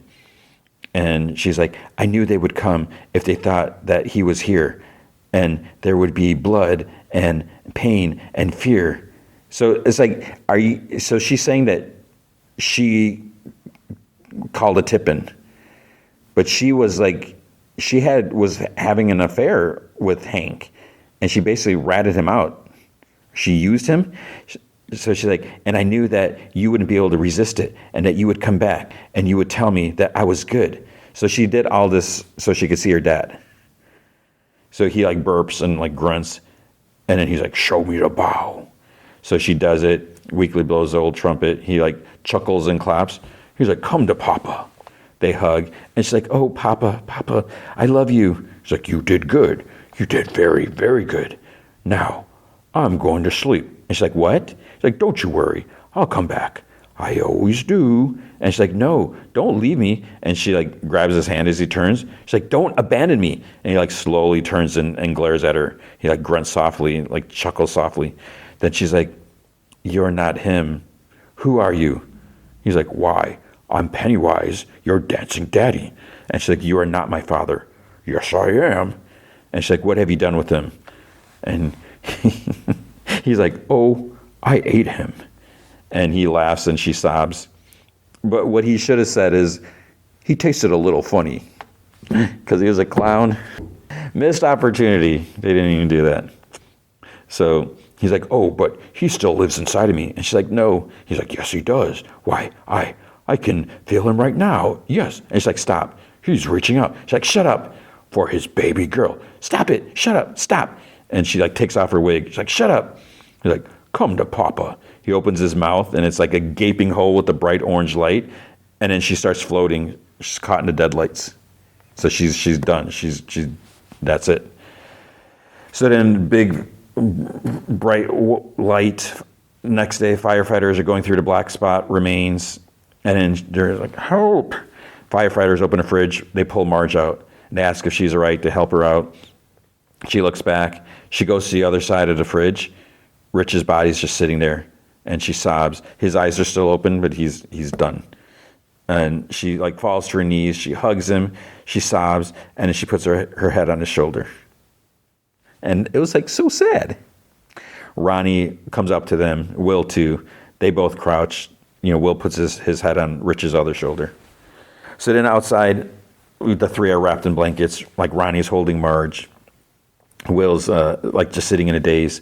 And then it's like weird. One, they're listed as patron in closed caption, takes off her wig. She starts laughing. And Ingrid is wheeled out in a gurney because she's just like she's in a daze. She's a vegetable now. And she seems like she's dazed, but then her eyes like kind of turns to the kids. Rich's body is carried on a stretcher, and Marge's like, wait. And because his hand is like kind of sticking out, so she takes his hand and she puts it under the blanket, and she starts crying again. Ronnie and Will both hug her, and then there's a pulled back shot, shows like you see all these bodies covered, laying in the ground, lined up. Leroy and Charlotte, they drive up, they call out to Will. Charlotte like takes him in her arms, and what does Jerko Leroy say? Son, you could have gotten yourself killed. It's not like, oh, thank goodness you're okay. I'm sorry your friend died. But what it will, he does, he's just so upset. And he's like, I know, I'm sorry. Mom, Charlotte, she's like, are you hurt? He's like, I'm okay. Mr. Halloran, he got us out. And Leroy's like, Halloran? Then Fuller calls him over, and he like hesitates. He's like, I'll be back. He goes over. Ronnie whispers to Charlotte, she's like, my dad, the woods. So all four of them walk over. The three kids and Charlotte.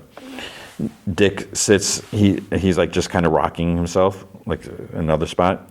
He hears like eerie voices whispering. He gets startled because Hanlon kind of almost like jumps in front of him where he's sitting.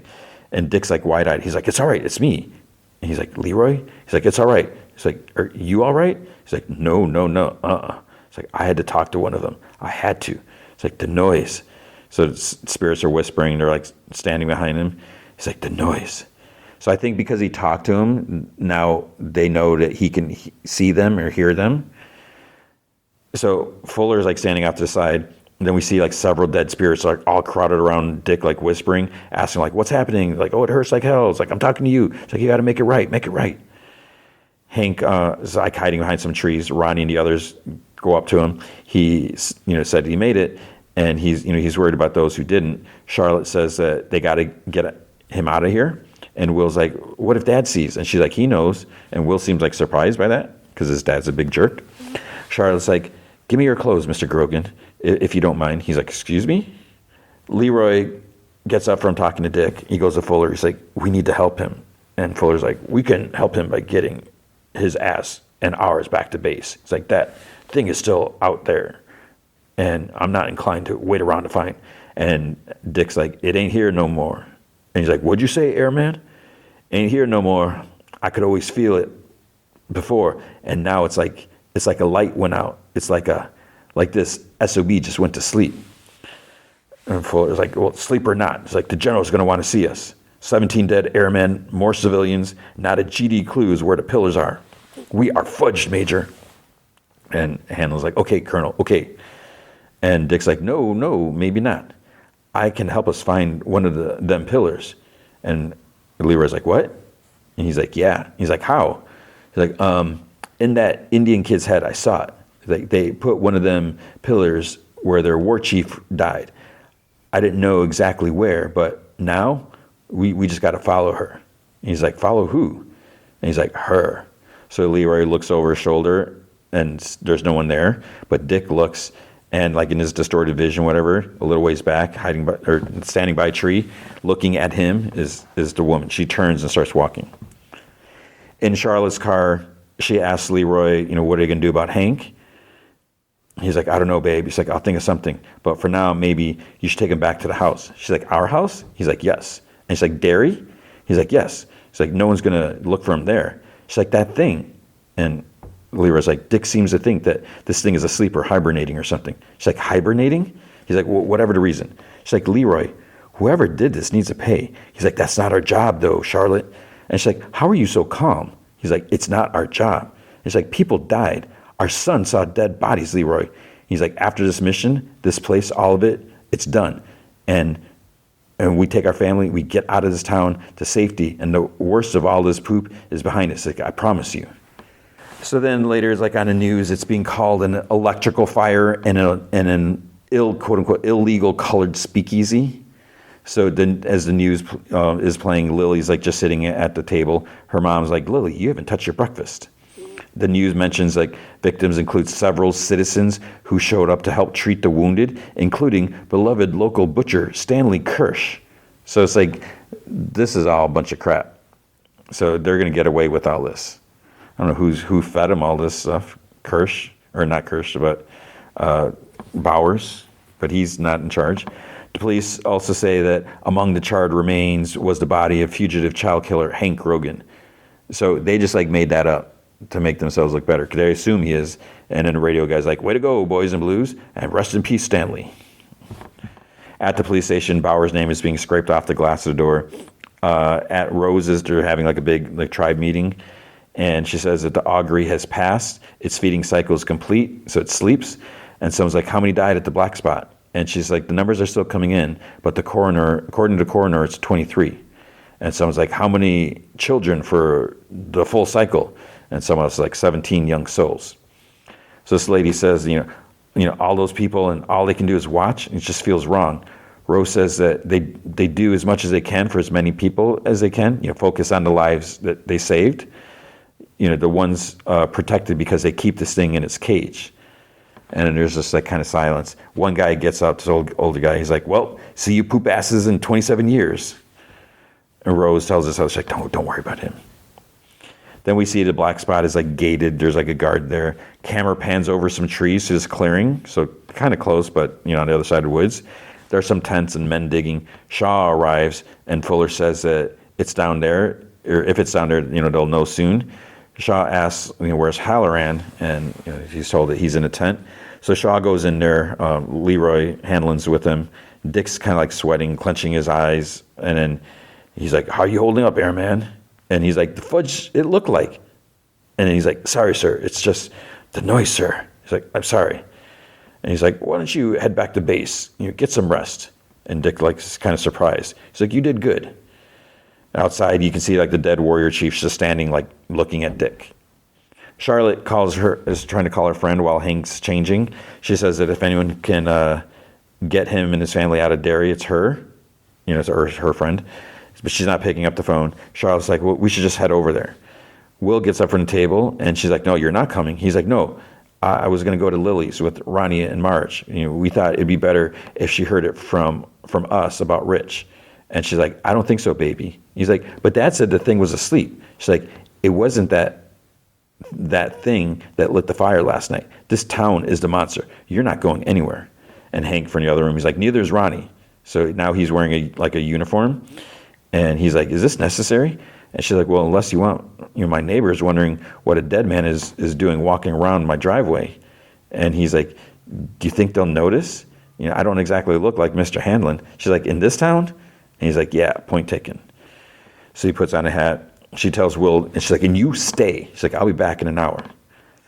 So meanwhile, Ronnie's riding her bike. Marge is like standing on the back, like on the wheel axle, whatever thing. They get to Lily's house, they knock. But Lily's like sitting in her bedroom, on her bed. Her mom opens the door. She's like, Lily, he's like, you have some guests. Ronnie and Marge walk in, and Ronnie's like, we needed to talk. And she's like, Marge is like, last night something happened. We ended up heading to the black spot without you. And Lily's like, the fire, I heard about it on the news. She's like, is your dad? And Ronnie's like, he's fine, we're fine. Will's okay. It's just, and Marge's face starts like crinkling. She like starts crying. Lily's like, where's Rich? Lily's like crying, and she's also wearing the eye patch that Rich gave her. And she's like, what? And she's like, no. So then they're at the hangout, and Ronnie like is cleaning up like Rich's like our toy army men and stuff. They put all his stuff in the crate. There's like this big action figures, like a little transistor radio and whatever. Marge sees one of Rich's planes like stuck in like in this rope like by the ledge, And then she's like holding it, and she's sobbing. Ronnie's like, "Are you okay?" And Marge's like, "He never did get one all the way to Main Street, did he?" And then Ronnie and Lily go up to her and hug her. So in the field, there's more digging. There's people metal detector and all this stuff. Then someone finds something. They slowly start like uncovering this like white. At first, it's like, is this a white rock? But it's a big turtle shell. So they pry it open. And it's like little like stuck in whatever stuff in there. And then there's another one of those like black artifact pillar things. Fuller's like, GD, Halloran was right. So they pull the black stone shard out. It has some carvings on it, run a Geiger thing over it, and they put it in a crate, and then put the crate in the back of a truck. Leroy starts to go in. Fuller's like, "You can stand down, Major." And Hannah's like, "The orders were to take the artifact 3 clicks north." And Fuller's like, "Change of plan. Pillar's going back to base for further testing." And Leroy's like, "Wait, the plan has always been to move inward towards the center of Derry." It's like, "No, we pin this thing 1 pillar at a time. What you're suggesting, it's like leaving a cage door open." And he's like, "You heard Halloran." It's like, "The entity is asleep. Now we can analyze the pillar's physical properties, see if Dick or the eggheads can't use that data to find the other 12 pillars even faster." It's like, "Relax, Major. We're in the home stretch." It's like, "You done good." Truck starts up, drives off. And then Rose's nephew, Daniel, he was like watching from the woods with binocular. He turns and starts running. Charlotte, meanwhile, knocks on Rose's door. Rose is surprised. And Charlotte's like, "You said if I ever needed a friend." And Rose, she sees Hank in the car. She's like, "Why don't the two of you come inside?" And then, so it's like, obviously, she and Hank, she's like, "Hank," he's like, "Rose." They know each other, from town. So Rose makes some tea. Charlotte says, the good news is the heat is off. They already think Hank's dead. She has friends up in McGill, up in Montreal, so they can get the Grogans, set up with fresh papers, all that stuff. And Rose's like, "Well, what's the bad news?" And Charlotte's like, "Got to get him across the border. Last I checked, customs ain't all, that accommodating to dead people." And she's like, "Just a line on the map, right?" So then they get started because Tanu like barges in because they're like in the kitchen in the back. He's like, "We might have a problem." So then we see several military jeeps pull into the restricted hangar, on the base. The pillars taken out. It's like wheeled on a little cart. Crates open, photograph it. Hazmat suit guys like lift it out. They stick it into this like net metal tray thing, and they start pushing it into this big molten burning incinerator. So the device, like they're starting to rotate it to dump it, and then Leroy comes out. He pulls out his gun. He's like, "Hold it right there." It's like, shut it down, shut it down. Other soldiers raise their guns. He's like waving the gun around. He tells us one hazmat suit, I don't know if he's a scientist or whatever. He's like, get it out of there. And then Fuller walks up. He's like, "What the hell do you think you're doing?" And Leroy's like, "You said we're just studying the physical properties." And Fuller's like, "Orders are orders, Major." Hanlon like moves closer, and then the PA turns on. And it's Shaw. He's like, "Leroy, put the damn gun down. Weapons down. All of you, now." So he's like in this like booth control room, like up top. You can see him through the window. He's like, "A word, please, Major." So up in the control booth, he's like, "I'm sorry I didn't tell you sooner, Major, but OPSEC comes first." It's like, "You were on a need-to-know basis." And Leroy's like, "This isn't even about Russia, is it?" And Shaw's like, "The greatest threat to the nation is not from without, Major. It's from within." It's like, "You see what's happening out there, Leroy? Americans are at each other's throats, and it's only getting worse. Anti-nuke crazies, the women's movement, race riots. It's like this country is slowly fracturing into 1,000 jagged, ill-fitting pieces." He's like, "I am only trying to prevent another civil war. Americans have stopped hearing one another. They only want to fight over who gets which piece of the damn pie while the rest of the world eats us alive. And the one other thing that makes people really listen is fear." And Leroy's like, "Listen? Or you mean obey?" He's like, "I mean, a nation of laws requires a system where people actually follow them. Anything else is anarchy." He's like, "You know that, Major." And Leroy's like, "You never planned to cage it. You were always planning to free it, to release it in your own fudging backyard." And Shaw's like, "Look at this town. What happened last night? Horrific. But guess what? The streets are calm today. No rioting, no looting, no unrest. It's like the fear, it settles on every living person it touches like a fog." He's like a GD anesthetic. And Leroy's like, "So you want to make America Derry? At what cost? How many dead fudging kids along the way? He's like, fewer than what die in car accidents every single year. We're soldiers, Major. We accept collateral damage. And Leroy's like, you are fudging insane. And that's exactly what the IG officers at DOD will say when I tell them about this poop. That was a mistake to word it like that. And Shaw's like, you'd be shutting the barn door after the horse is already out. And he presses the intercom button. He's like, finish it. Leroy pulls out his gun, points at his head. He's like, rescind that order. Do it. But then Fuller is behind him. Put it down, Hanlon. So Shaw grabs Hanlon's gun. The pillar, it's dumped into the molten. He's like, you may not realize it yet, Major, but the actions you've taken today may very well save this country. You wanted to be a hero. You did it, son. Now, go back to your quarters. And Leroy shrugs Shaw's hand off his arm. He walks out with a glare. And when he's gone, Shaw says to Fuller, he's like, make sure that man does not leave the space. And he's like, yes, sir, General. So does that mean they're going to kill him? Or I don't know what that means. They're just going to keep him locked up? The pillar is like starting to burn, bubble up in the molten stuff. Then it kind of pans over to the sewers. Then we see all this garbage and stuff or whatever. Pennywise is in water or blood or whatever up to his nose, and then ding, his eyes open up and he looks back and forth. At Hanlon's house, Will opens a fridge, takes a soda out. The phone rings, and it's Ronnie. He's like, Ron, I'm sorry, my mom wouldn't let me out. And she's like, it's okay. We went over to the standpipe just to get Rich's stuff, and she starts sobbing. He's like, hey, Ron, it's okay. She's like, no, it's not. He's like, I know, I'm sorry. She's like, I just can't get over the fact that he's gone, that he died like that. The way he looked, he must have suffocated, lungs busting like popcorn. It's making my mouth water. And Will's like, what? And then Ronnie and Pennywise's voice together, I can smell his stinky little broken boy body, can't you? He's like, shut up. And Pennywise is like, I can't hear you. He's like, I know who this is. You're not going to scare me. Speak up, Willie boy. He shouts you hear that? I can't hear you. I'm done being scared. He turns around, Pennywise's crouched on top of the fridge, and he yells, I can't hear you. And he jumps down, opens his mouth wide, shows the deadlights. Will's eyes go white. And that's the end. And there's only one more episode this season. But it's so here's the thing. There's IMDb list, this show is has 3 seasons. So, they may have preemptively renewed it, whatever, green lighted 3 seasons. But, and I wondered this earlier. It's okay, is this going to continue into season 2?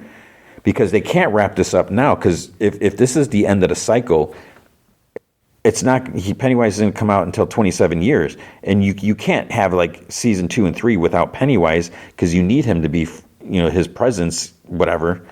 But if he's still awake now, does that mean he's going to continue for a little bit longer? I don't know. We'll find out. But man, this episode was very sad. So rest in peace, Rich. All right, then we have Adventure Time, Fionna and Cake, Season 2, Episode 8, The Insect That Sang. And I think I mentioned earlier, it's this was a kind of crazy episode, and I love the season, and I don't know what the heck is going on, where we're going. So it starts off, there's this narrator, it's once upon a time, 3 fierce bandits prowl through the forest primeval. And it's kind of simple art, whatever. It's not regular animation. And, they jump out of this, they jump out at a horse-drawn, carriage, and they're, waving daggers, whatever. So narrator's fierce as they were. So then we see that the driver pushes this button. It's kind of big cannon thing pops out at the top, and it says, bandit be gone, and it, shoots them or something like that. I don't know what happened at them, but then they're they didn't die, they didn't get blown up or anything, but then they're in front of a fire. So it's as fierce as they were, the bandits weren't very good. So they're cooking 3 acorns in a pan, and I don't know if that's supposed to mean that's they have no money because they're horrible bandits, so they don't have any food.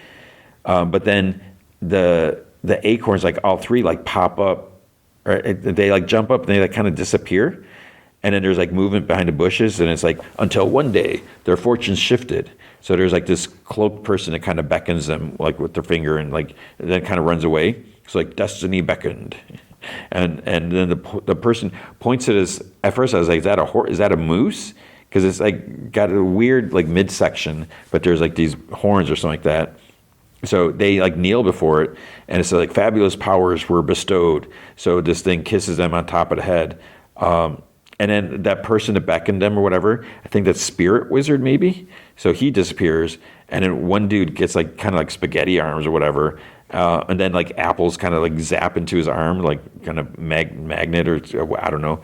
The second one turns into a bird, and then the third person can like move, like make like structures or trees or something like that. But then the moose thing like waves at them with its antler, says like goodbye. So like powers that faded like morning dew without close company. So they all return to normal, and then they go back to the creature and they like start like hugging on it. So they named this giver the Heart of the Forest. The Green Wizards had everything they needed. So I guess the bandits were the Green Wizards. But one day, so then it disappeared again. They search all over for it. And then they like find it. So fearing that they would lose the heart again, the Green Wizards entrapped it to keep their source of magic a secret on pain of death. And then we get the intro.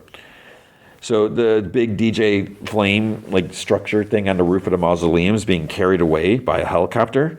People in the streets are seeing it, including Fionna and Cake and Huntress. They're like, what's going on? And it gets released into the bay. It just like gets dumped. At first, like, did it just fall, or did it get released on purpose? And Fiona's like, what's going on? And then Marshall's mom's like, she's talking to them in her office. I'm pulling the venue. And she's like, what? She's like, I was just using the fundraiser to get back into Marshall Lee's life. If he's out, I'm out. And Fiona's like, but don't you want him to... And she's like, if he somehow succeeds, Marshall will have gained some valuable business acumen. And then Fiona's like, she's just mad and everything. She's like, I'll find another venue, and the fundraiser is going to be a big success.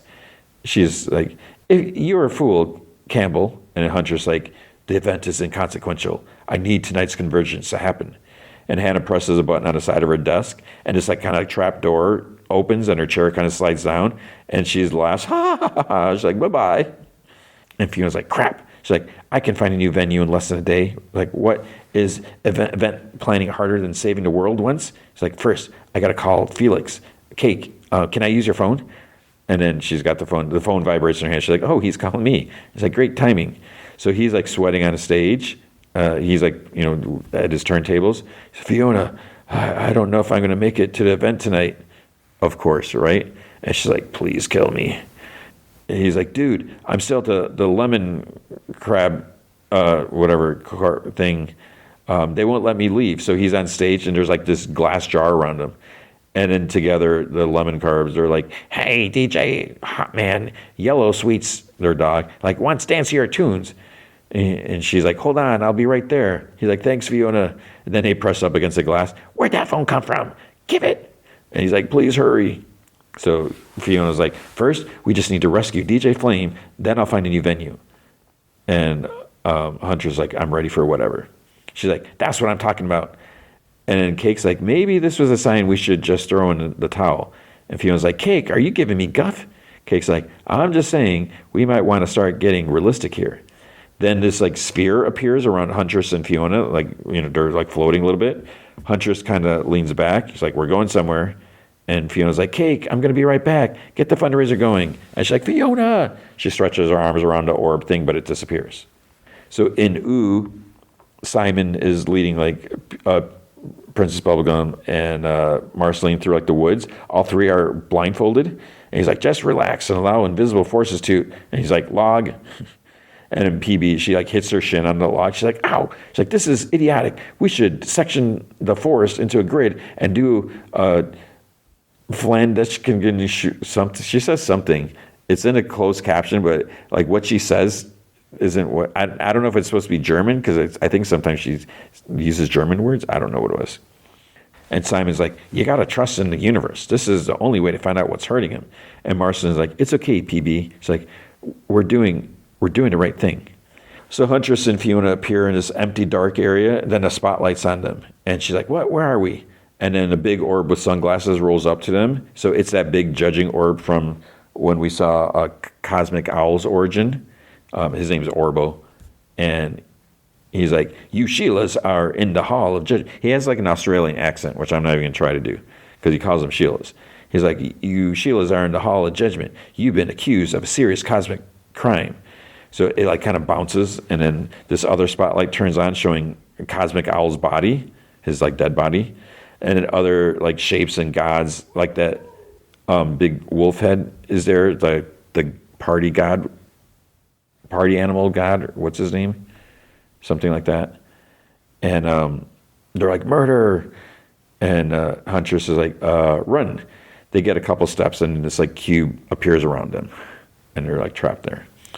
So Cake, she turns into her humanoid form, and she's at the candy store. She's telling M. Cron like what happened. There's like kids in line waiting to buy candy, and she says that, you know, Hannah told Fee that she was crazy to even try. She's like, now Fee's disappeared. So what if Fee's plan are nuts? At least she's trying.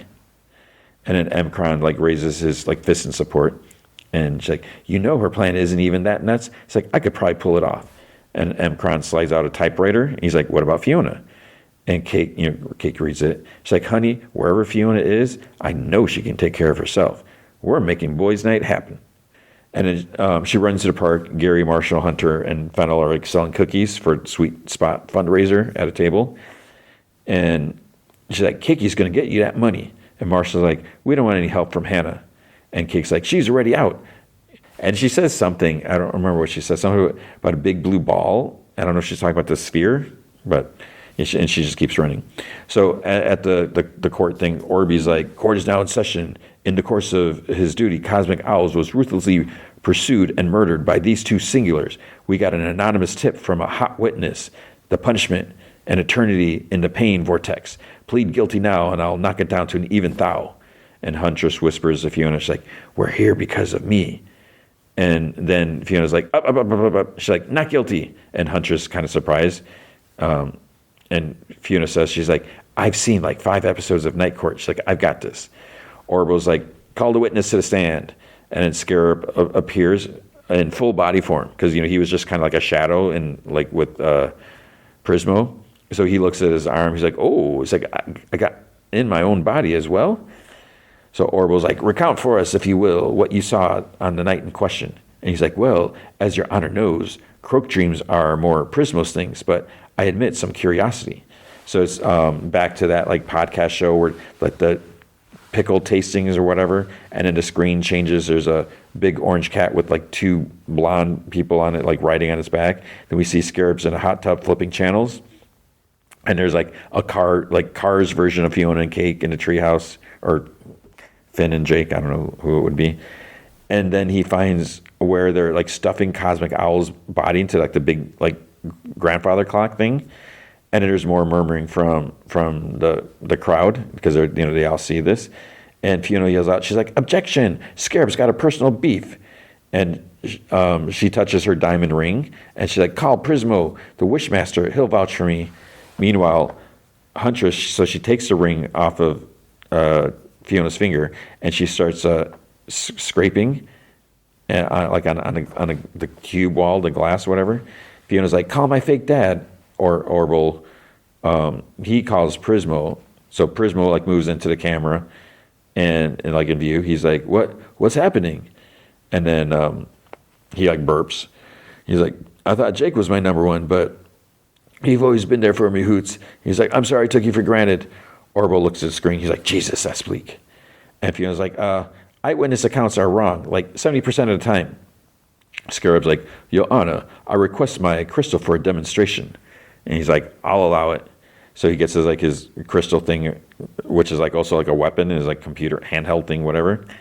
So he holds up to Fiona and Huntress, and their hands and forearms are glowing with cosmic residue. He's like, cosmic blood on their hands. The crowd gasps.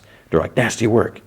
And Fiona's like, we just wanted to talk Cosmic Owl out of croaking Finn. And I think someone said it's better now that he's gone. It's like the whole idea, or maybe Huntress said it's better now that he's gone. It's like the whole idea of fate is BS. So then there's more murmuring like, vile, Orbo like bounces. He's like, order. He's like, one more outburst and you'll be gagged. And then Scarab's like, the prosecution rests smugly. But it's like, he's not prosecution, he was a witness. But it's funny, he's like, prosecution rests smugly. And then Fiona's like, dick. And he's like, it was weird. The lemon carbs are like dancing. On the other side of the stage, a gigantic cake appears. She stretches her arm to grab Flame, but then she gets hit by some big numbers. She looks who did it. She's like, meow, what the hell? And she sees there's a floating like 956 like set of numbers.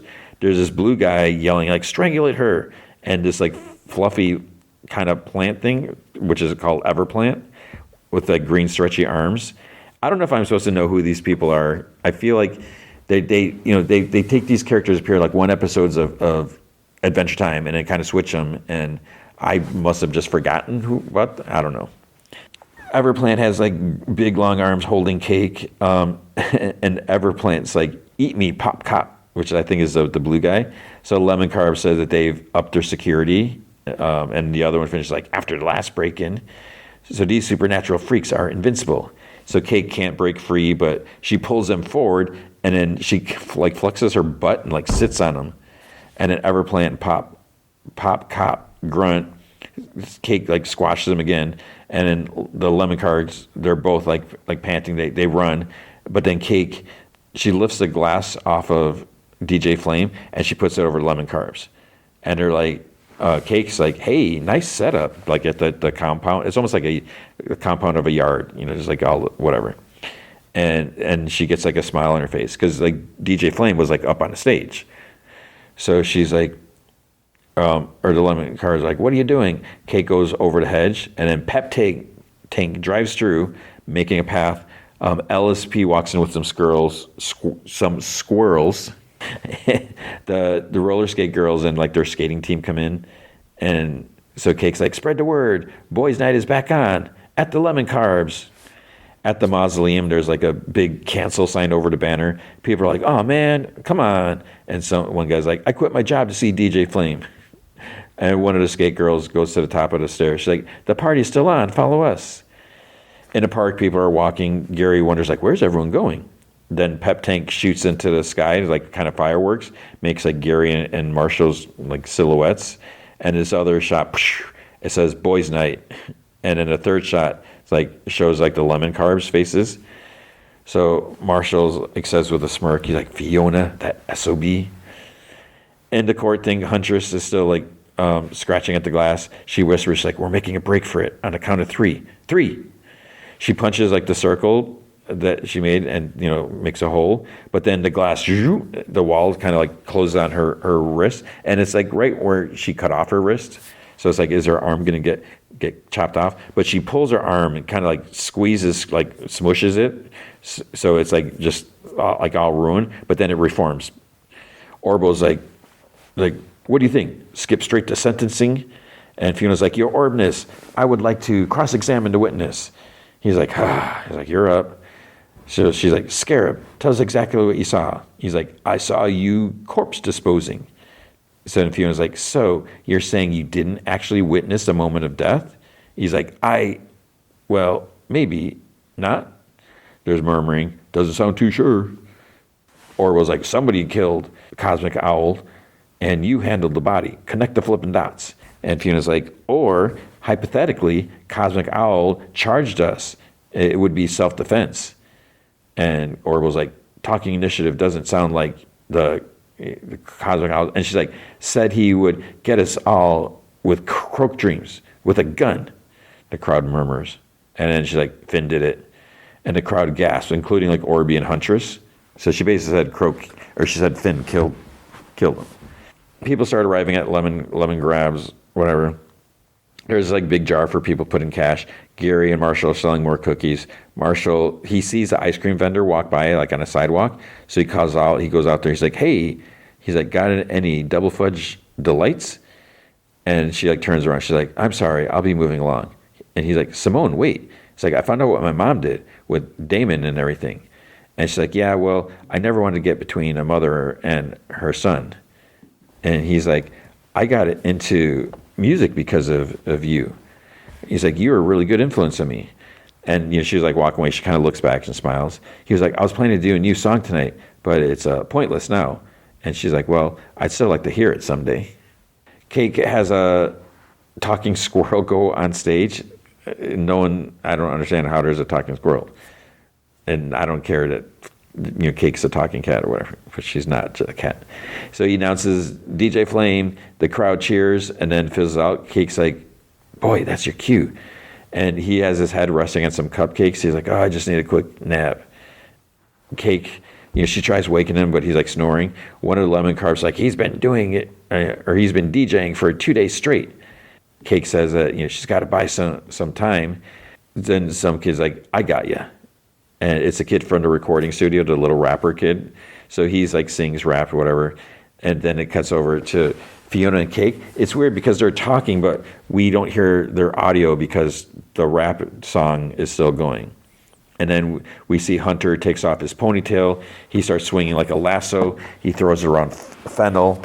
Fiona's still going on about something. Huntress looks like shocked. And then the crowd just like nods their head. And then we see like Jay, Farm World Finn, his kid Jay and his girlfriend. I think his kid was Jay, whatever. Because they're in Fiona's world. And we've seen them before, but just like in the background. Fionna says, we helped move the body, but Dream Finn done the deed. And Huntress like, that's not true. And Orbo's like, hey. Then she's like, Huntress like, crab it, jaw, break. And then this metal plate appears over her mouth. And then she bonks Fionna on the top of the head. And she's like, ow, what the hell, Huntress? And then Huntress pokes her hand at Fiona's throat. And she's like, ugh. And Scarab's like, they're lying, Orbo. Just say the word. And he makes his like big axe appear out of his crystal. So the crowd murmurs, and party god has cause for reasonable doubt. And Orby yells, all right, next outburst is getting decked. So Hunter sort of like punches the cube wall. Then we see her and Fionna get thrown out. So next on stage, LSP has like 3 squirrels in his mouth and their tails like sticking out. And then he spits them out and he's like, ta-da! And he's like, and that's why I haven't brushed in years. So the crowd exclaims disgustedly. And then the crowd they start chanting, we want flame, we want flame. So Cake tells the boys, she's like, please come sing. Boys Night needs you. Marshall sighs. He looks at Simone like serving ice cream. He groans loudly. He's like, okay, I'm going up. So Gary gives him a kiss. He's like, knock him dead, babe. And Marshall grabs a banjo from this like one-man band dude standing there, and he goes on stage and he starts up. And so it's the lyrics like, I hate the way that I trust me, the way that you trust me, because it's not that trusting. I'm not going to try to sing this. So he's like, sometimes I wonder when I stumble, will I give up or just have the grace to fall? Because the weight, it gets so heavy, and I just can't seem to carry all the things you want, the things I believe. So then we see like Simone, she like makes it to the center of the crowd. So Marshall's like, it's like, I could scream and cry about it, but will you hear? Well, I doubt it, because I just am not who you want me to be. We see that the lemon carbs are dancing in her dome. DJ Flame starts to wake up, and he sits up and he nods when he hears like the music. And then there's like a pause, and he starts singing louder. There's like, trust fall. Can I count on you at all? Am I worth the bother? Am I rotten after all? Am I worth the bother? Am I rotten after all? Trust fall. Would you clear my path to crawl? Covered in these scrapes and scars and bruises. I feel strong. I feel strong. And the crowd cheers. They throw roses. DJ Flame walks up to him like off stage. He's like, hey man, great song. And Marshall's like, great. Or he's like, thanks man. And DJ Flame's like, seriously, really lifted my spirits. So then Marshall smiles. So then you see Simone clapping after everyone stopped. The squirrel introduces DJ Flame again. Crowd cheers. Cake asks Gary, like, what's the count? Because he's counting. He's like, oh, it's not enough. In the whatever room that Fionna and Cake were thrown into, she's like, hang on, Cake. And Huntress finally gets the metal plate off her mouth. She looks at Fionna, and she's like, dude. And Fiona's like, I know it's messed up, but I just got this weird feeling like a gut voice was telling me that it was the right thing to do. And Hunter's like, you, she like grunts in frustration. And then the door gets taller, opens up, and Orville pops in. He's like, all right, this is turning into a real dog's dinner. You two can go for now, but don't leave town. So he leaves, and a sphere appears around him, and Fiona's like, it worked. At the TV station, the exec guy is talking to his assistant. He's like, what about that weird fire guy? He could be a guest star as an arsonist. The assistant's like, brilliant. Then the roof lifts up. Giant Cake says, back pay. She grabs a bunch of cameras, and then she somehow manages to interrupt like regular broadcast TV. I think like Sister was on.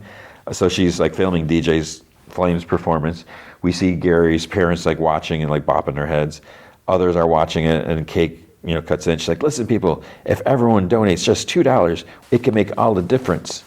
And then we see like Queenie is watching. She's sitting on her flunkies like as furniture, and she's like frowning.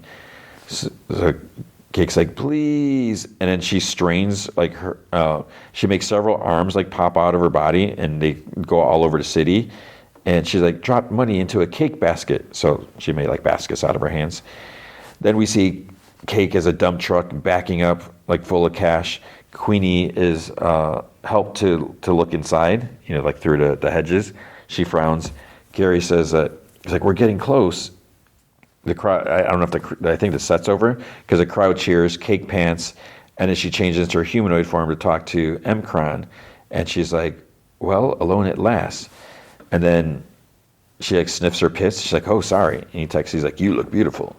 And then heart emoji.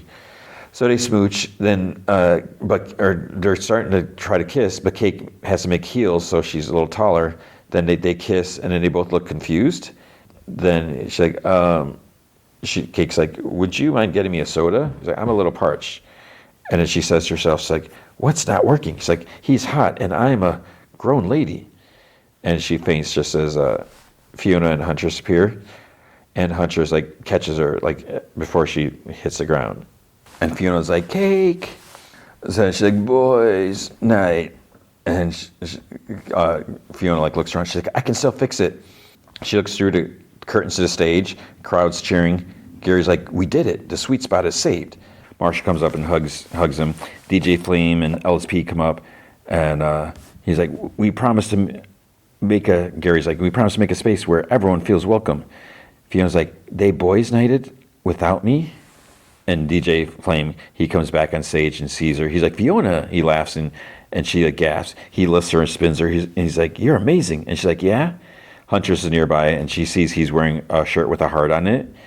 And he's like, I've been trying to keep it professional, and he like brushes, this is kind of weird. He brushes the hair out of her face, but then his hair kind of turns into like gray, dry, withered, chipped nails. And she closes her eyes. He's like, aw, you're shaking. And then they kiss. There's big lights. Huntress goes wide eyes, and she's like, show me the heart. They continue smooching, but then there's a loud gasp. Fennel's there, and she starts crying. And Flame and Fiona both are like, oh.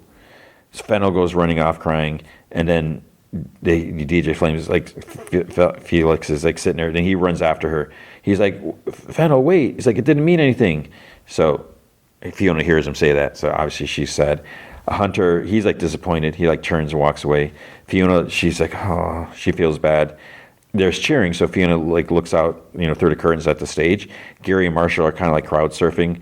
Huntress whispers, she's like, oh, I missed something. It's like, this has all been useless. And then tears like stream out of Fiona's eyes. She's like, sorry to disappoint you. And she runs off through the hedge wall. She like winces and groans, and she like sobs. And then there's a ring, ring, ring, ring, Fiona. So his payphone moves, and it like has legs. It's that dude working for Hannah, and he hands her a phone. You proved me wrong, Campbell. I could use someone like you in my employ. I can offer you a free apartment, upward mobility, and a company of beautiful men. It's like, what do you say, Fiona? And she just like drops the phone. And Hannah's like, don't answer now. Just think about it. And Fiona runs. She's sobbing. She ends up outside the lot that they want to buy for the sweet spot. She sees like some empty like party cups. She thinks back to like Gary, like, to Fiona, my friend and hero, or something like that. She's like, I bust my butt for their dreams to make them happy, and then they go and just do it without me. And that seems kind of, I get why she's upset, but it's like, there's a time crunch. You got whisked away because you went on this adventure with Huntress in the dreams. But so she's like mad. So she starts like kind of pulling at the fence. She's like, none of this would be here without me. And she's like, ugh. And then she sees a bulldozer. So she like smashes through. She's like, they don't need me. Guess they don't need this either. She drives over like lawn chairs or this. She runs over a table with like potted plants. She's like, stupid roses. Then she notices that she's headed towards Gary's camper. She's like, no, please. She like swerves, but then she hits like the container things that are holding up Marshall's van. It like slides off the top. It smashes, lands on top of Gary's camper. And she's like, what have I done? Huntress picks up a rose, sniffs it, and she's like, And, she's still like holding Cake. Cake is like just unconscious from being drained, from like just like, over exerting herself. So she puts Cake around her shoulders, like kind of like a fur stole thing. And then she gasps. Fiona is like sitting, she hands on her head. She's like, did I secretly want them to fail? I'm horrible. Huntress gives her like a bouquet of roses. And she like whispers, like, this is the heart, all these roses. Fiona like reaches, like the wind blows. She's like, the reason I couldn't pinpoint it earlier is because your world's heart is everywhere. And she like slices her hand and sets it down. She inhales, exhales sharp. She's like, I can't make a connection. I've got the heart, the ritual, the broken tool. And Fiona's like, just do whatever it takes. And she's like, what if we cut off your hand? And Fiona's like, can we try something else first? So she pulls her chopped hand back, like on her wrist. And Huntress like, close your eyes and look inside yourself. And she's like, no. Huntress like puts her finger things into Fiona's like head. And Fiona's like, no. So then it's like dark, empty background. We see Simon. He's guiding PB and Marceline. They're blindfolded, and it's something like sharp pokes Simon's hand. He feels around. We see like outlines. Like, wait, I know this. So it makes like this big shape, and he like screams and takes the blindfold off. I don't know what this is supposed to be. There's like this giant like skeletal remains, and I don't know if it's. Oh, I can't think of the name. I don't know if it's that. Yeah, I'm not really sure. And he's like, it might be the thing that was there before, because he's like, it's bigger, we're close. And there's like a couple wizards are like bowing, and he's like, but is this what hurt Finn? PB tries like putting a needle into like, I think like a branch, but it just like breaks off. She's like, it's been totally jerkified. And Simon's like, can you save it? And she's like, all I can do is help it die with dignity, with my ball bam burgle burr or something like that. And then she's like, I'm sorry. So she's like, chick, and it has like tennis ball shaped ammo or whatever. There's like a loud blast. Whoosh. Then the wizards like look in shock. They become sad.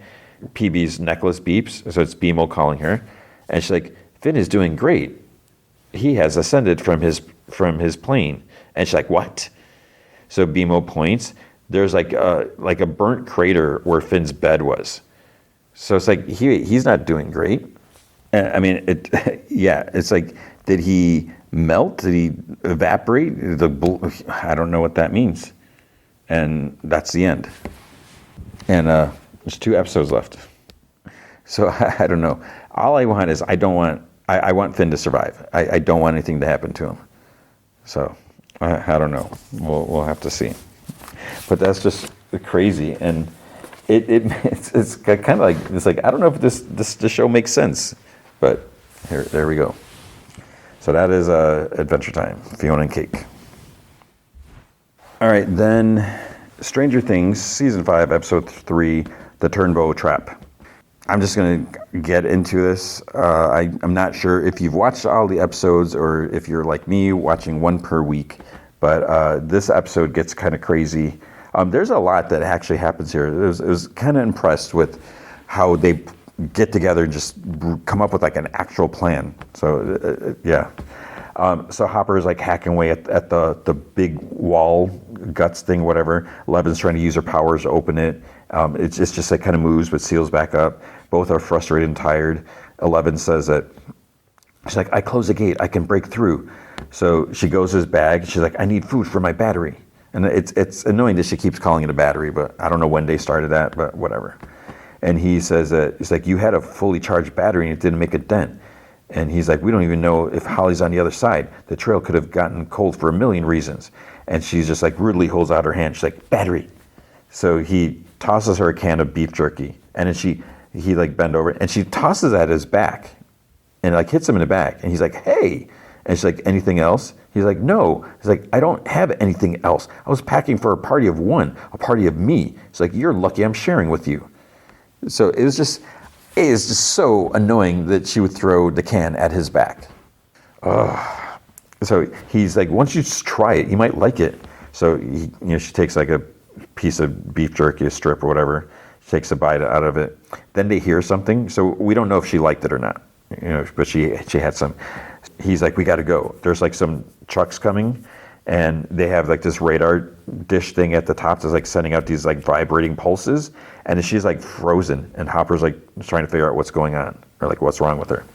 In the real world, Joyce is driving, tries getting Will or Robin on a walkie-talkie since they just took off on her, and she claims that she's not mad. She just needs to know that they're safe.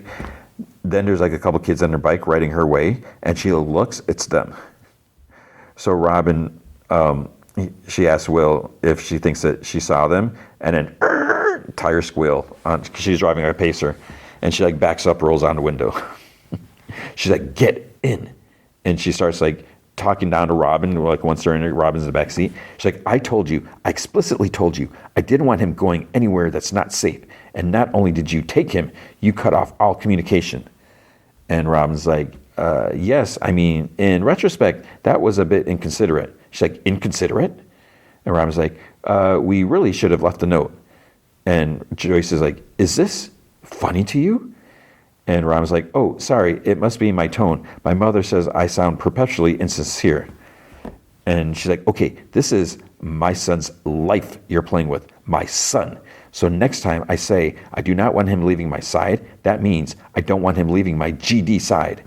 And Will's like, I'm right here, Mom. You can talk to me, right? And I'm not a kid anymore.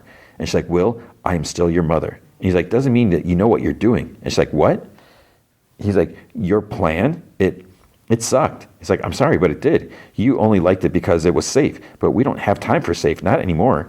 We have to act and we have to take risks. And thank God we did, because my plan, it actually worked. I spied on Vecna and tapped back into the hive mind, and we found out that Holly was just the beginning. Vecna is going to be taking more kids, and I don't know why or what he wants to do with them, but now we know something that we can use against him, his next target. So next time you order me to stay by your side, I wouldn't count on it. And Robin's like, but as I said, in the future, we will try to leave a note. And Will's like, we should go. We have to stop Vecna. We don't have much time. So then at Holly's school, Derek's at a table, and Henry's like standing by the door. And Derek like turns and smiles at him. So then there's like this big fancy breakfast. Holly's eating it with Henry, and he asks if she's still thinking about her parents, and he says that as soon as they're healed, they'll join them here. And she's like, I know, it's just, he's like, you wish to be with them. I understand, but you cannot offer them comfort in Hawkins. The only comfort they have is knowing that you are here, safe with me, safe from the monsters. And he says that he thought the black cherries would cheer her up because they're her favorites. And she's like, how'd you know they're my favorites? And he's like, oh, just a hunch. He's like, I'm good with hunches. And he's like, perhaps tomorrow I'll make chocolate chip pancakes. He's like, he loves those. And she's like, who does? He's like, your classmate, Derek. And she's like, Derek is coming here? He's like, you don't like Derek very much, do you? So she's like, doesn't say anything. And he's like, should I just let the monsters eat him? He like kind of paused. And she's like, no, you can't do that. He's like, how about this? I will tell Derek if he misbehaves or if he hurts you in any way, I will send him right back and he can face those monsters on his own. How does that sound? But it's like, of all the classmates, why start with him? I'm sure there's something that makes him, whatever, an easier target. I don't know. So later out front, he says that he expects he'll be gone most of the day, so she'll have the whole house to herself. And he's like, everything that's mine is yours. But in return, I need you to promise me one thing, something very important. Do you think you can do that? She's like, yes.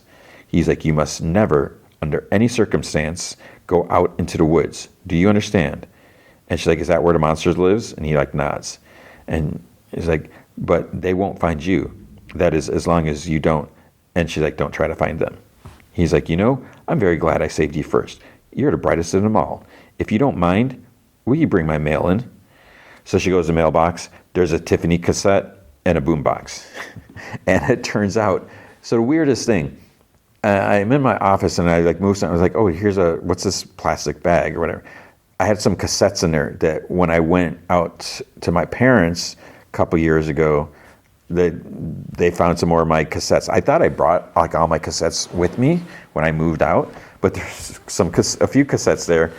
There's like some Cars, Scorpions, and there's a Tiffany cassette, her album, which is the same album here. And so there's a Tiffany cassette in a boombox. And she's like, how'd you know? And he's like, hunch. So, but then the camera makes it look like somebody's watching her as she like runs up the stairs to the house. And at the door, she stops and turns, and she like, turns around and looks out. And then she touches her like Holly the Heroic figure that's like on a necklace, and she goes inside. And then there's like another shot from behind the leaves. So it's like, is there someone there? Or is it just the camera choice that they chose to use? Camera angle, whatever. The soldiers are driving in upside down. They reach the wall. One guy radios to check in, says they've arrived at checkpoint H, no sign of the freak. They'll recon the area, then proceed to the next checkpoint. And this other guy's like, recon? So he says, I take a leak and you guys take 5. So he hands them a lighter, like the smoke. Behind this like sign that's there, Hopper has 11 like lying down, and she's still having like this little like kind of mini fit, kind of convulsing, whatever. She's like just frozen. So he tries getting her to like, because she's like in pain. She's like, kind of, groaning and stuff. Then he grabs his rifle and he looks through this like hole in the sign. He sees a dude taking a leak. But unfortunately, he left his knife sticking in a wall that he's like hacking away. So the dude sees it. The other guy's asked if like some jackass was messing with the wall. And the dude, he's like, what was his name? Is his name Ackers? He says that he's like some jackass, yeah, but not one of ours. So he tells the other guy to get on the hedgehog, so which is like I think that radar thing. So he rotates it around, and when it's pointed at 11, she lets out like a scream noise. So they hear that. The leader dude motions to like move in that direction towards like the sign. Hopper moves to this other hole, and then one of the guys sees him. And he's like, hey. So Hopper shoots the guy. The leader radios like, we're taking enemy fire. We need backup and air cover now. So Hopper needs to reload, but then his bag is under 11's head. So the soldiers are like shooting at the sign, but luckily there's kind of like this, they're kind of lower than the sign. There's like this cement barrier, so they're kind of protected. He reloads, soldiers move forward. Hopper sets his rifle down. He takes out 2 grenades, pulls the pins, tosses them over the signs, takes out the 2 soldiers. The leader guy by the truck, he gets like blown back by the explosion, and he gets like knocked to the ground. Hopper picks up his rifle and he goes to like the first hole. He shoots the guy at the pulse cannon thing, and there's like lots of sparks and stuff like that. And then he hits a guy. The pulse thing fades out, so then 11's gonna be okay, right? So she stands. The leader dude, he stands up. He gets up. I thought he was knocked out, but he just gets up, starts moving forward, and he's like not even worrying about cover. So all the other guys just all got shot, and he's just like walking forward. So 11 pops around the side. He aims at her, and then she uses her power to like make one of the trucks like slams into him, and the force slams him into the other truck. So he scrambles for his rifle, and she makes the door open, like, and then it hits him in the head.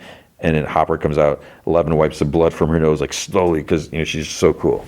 So I guess this knocked out the guy. Okay, then Steve, Jonathan, and Dustin are in the van.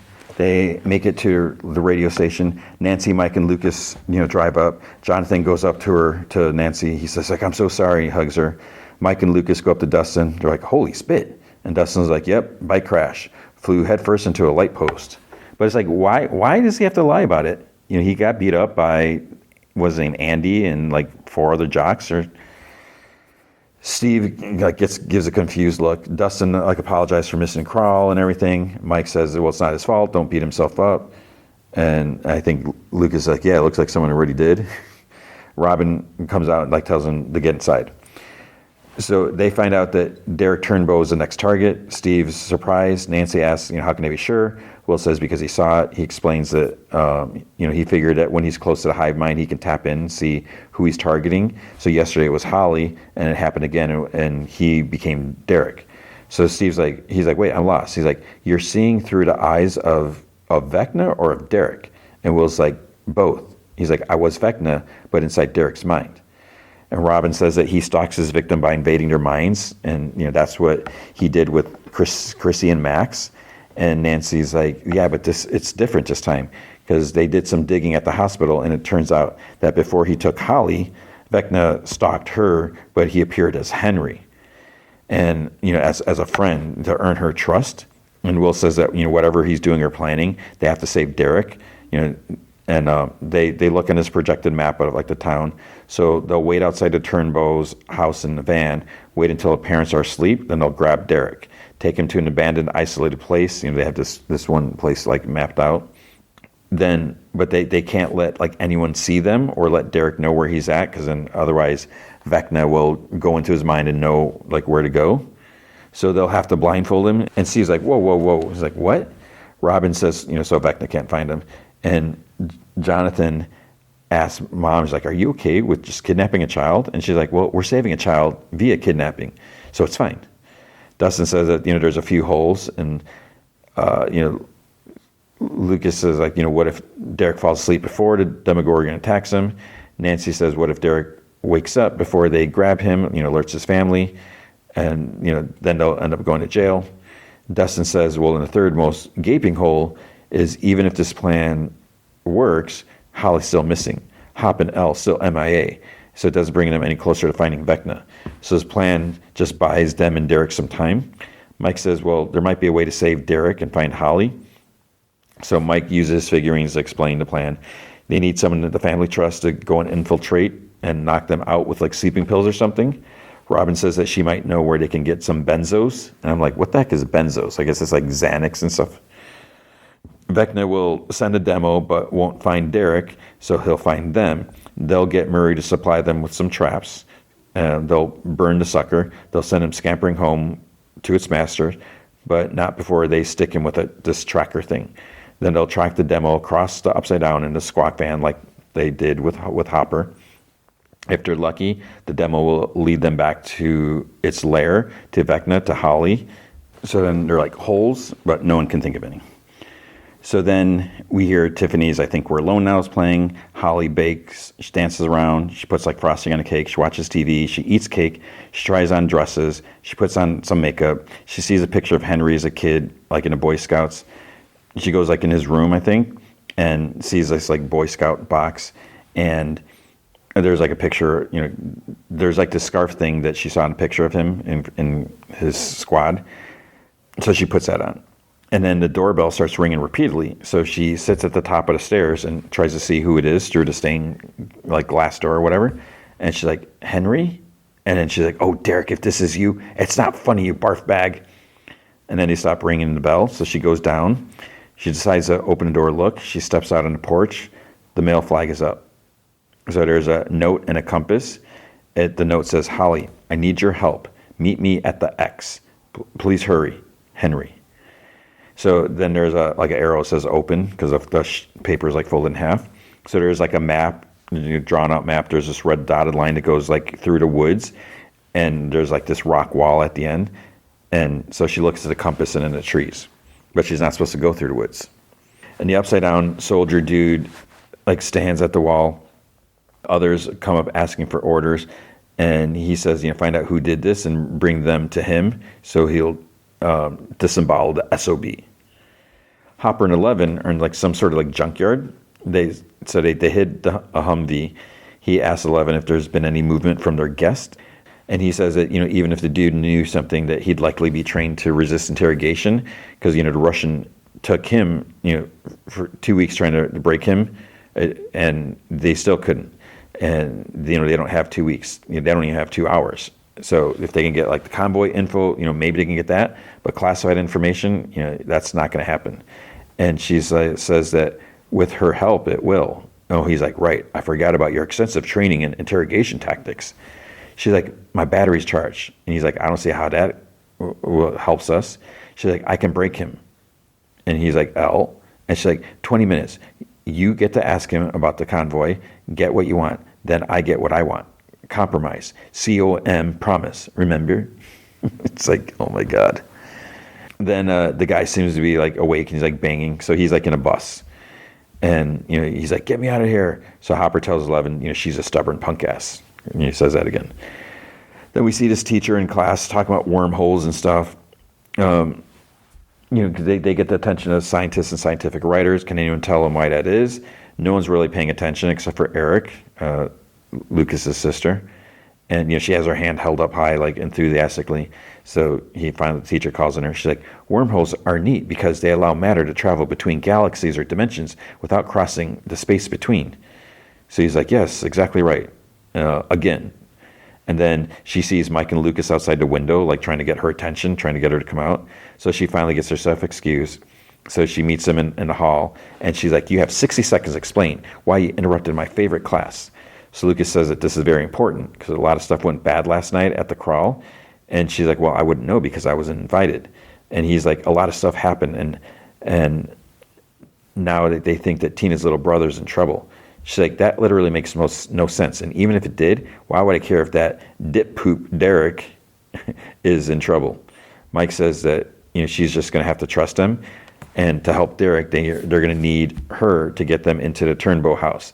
And she's like, that's not possible. And Lucas is like, of course it is. Make plans to hang out with Tina. She's like, Tina and me don't hang. And Lucas is like, you hang nonstop. She's your best friend. And Erica's like, was. Now we're enemies. Arch. Since, and like, Lucas is like, since when? And she's like, since PE class 12 days ago. So Lucas, he's like, just say sorry. And she's like, I'd rather learn about wormholes than help Derek and you guys. And she's like, time's up. So she's just walking back, and Mike's like, this isn't about saving Derek. It's about saving Holly. And she stops. He's like, Vecna took her, and yeah, now he's after dip poop Derek, but we have a plan. It's insane, and after the plan's over, I don't think Tina's going to want to talk to you ever again. And she's like, well, why the hell didn't you just start with that? So Robin and Will, they ride their bikes to the hospital. Robin gives the receptionist like a pack of Twinkies, so she lets her go back to see Mrs. Maisie. Will's like, who's that? As they're walking. She's like, it's my sweet granny who fell down a flight of stairs and broke nearly every bone in her frail old body. Will's like, oh, I'm sorry. And she's like, oh, you don't be too sorry. She's not my real granny. She's like, I just use her name so I can visit Vicky. And she's like, I know it's unethical, but I always bring her a cookie. And I think Mrs. Maisie loves me more than her own family at this point. And she's like, but more importantly, she has like a Mondo stash of benzos. So they go around a corner, they see Vicky. Robin pulls Will back and they duck. So she looks around the corner with like her compact mirror, and she says that, she knows that she sounds like a hypocrite. She promised Vicky a dinner at Enzo's tonight, and now, she can't, obviously. So she has to ditch her again. And, Vicky would never understand. They'd get in a fight and they'd never make it to her fake granny's room. But then they duck into this other room, and Will's like, well, you could always just kiss her again. And Robin's like, I knew that was your GD bowl cut. And he's like, yeah, I mean, they're not that popular anymore. And then she's like, did I look like I knew what I was doing at least? And he's like, I mean, yeah, to me. So he asks, how did she know that Vicky wanted to go out or whatever? So Robin says that they volunteered together and there were like signals, and Will's like, signals? And she's like, yeah, like, brush of a knee, bump of the elbow, a shared look. And then they end up taking like a bunch of pills from this room. So it's weird that, I don't know if it's just something in the 80s, but they have like medicine cabinets in the room. Like instead of having like a pharmacy, they had like all these pills and these like, yeah, it was just like weird. So they talked to Murray, and he is giving him supplies. He said he couldn't get any ethanol, but he was able to get acetone. So he warns him how like flammable it is. He also got snare wire. He got various gauges. He got a creepy child-sized CPR dummy, shotgun shells, 20 packs of water balloons, 3,000 feet of barbed wire, and some new spark plugs. And Dustin's like, what about this gauge or this or whatever? and all the stuff that he asked for, Murray couldn't get it. And Murray, he's like kind of upset. Murray goes off on Dustin because when Dustin's like expresses disappointment, he mentions the fact that he scrounged up all this stuff in one afternoon, smuggled it into a place that's more secure than a Pentagon, Fort Knox, and Area 51 combined. He's like, so he should count his blessings. I mean, it was kind of nice. He really puts Dustin in his place because, like, come on, man. Steve is like removing furniture from the van so it'll be lighter so they can move faster to track a demo. Dustin says it's a lost cause. And then he decides to drill a hole in the roof of his BMW. So I don't know whose car that was, if it was Steve's car, because he's like, no, don't do it. And he just like drills this big hole. Because he says that he can, because as he's standing on the roof, he said that he can attach the tracker radar thing to anything or something like that. Murray sees Nancy emptying a shotgun shell to put like a tracker in there. And he's like, do you seriously, think you're going to fire that fancy tracker, into an interdimensional being? And she's like, well, you said they could withstand harsh conditions. He's like, getting shot from a shotgun isn't what I'd call a harsh condition. So he mentions like the heat from the exploding gunpowder. If that doesn't destroy the transmitter, the force from the recoil will. And Nancy asks if that's a fact or a theory. And he's like, a theory. So she wants to test it. So they're walking. Jonathan and Murray are carrying like sacks of something. Murray asks, he's like, what's her deal today? And Jonathan mentions that her sister's missing, her parents almost died. Murray asks if he listened to the Coltrane tape since, he mentioned that things were stagnating and stuff. And she like whips out, she's like, whatever you're conspiring about back there, it's like, please do it later. So she can't hear him, but she knows they're whispering about something. So Murray just continues to ask, why the delay?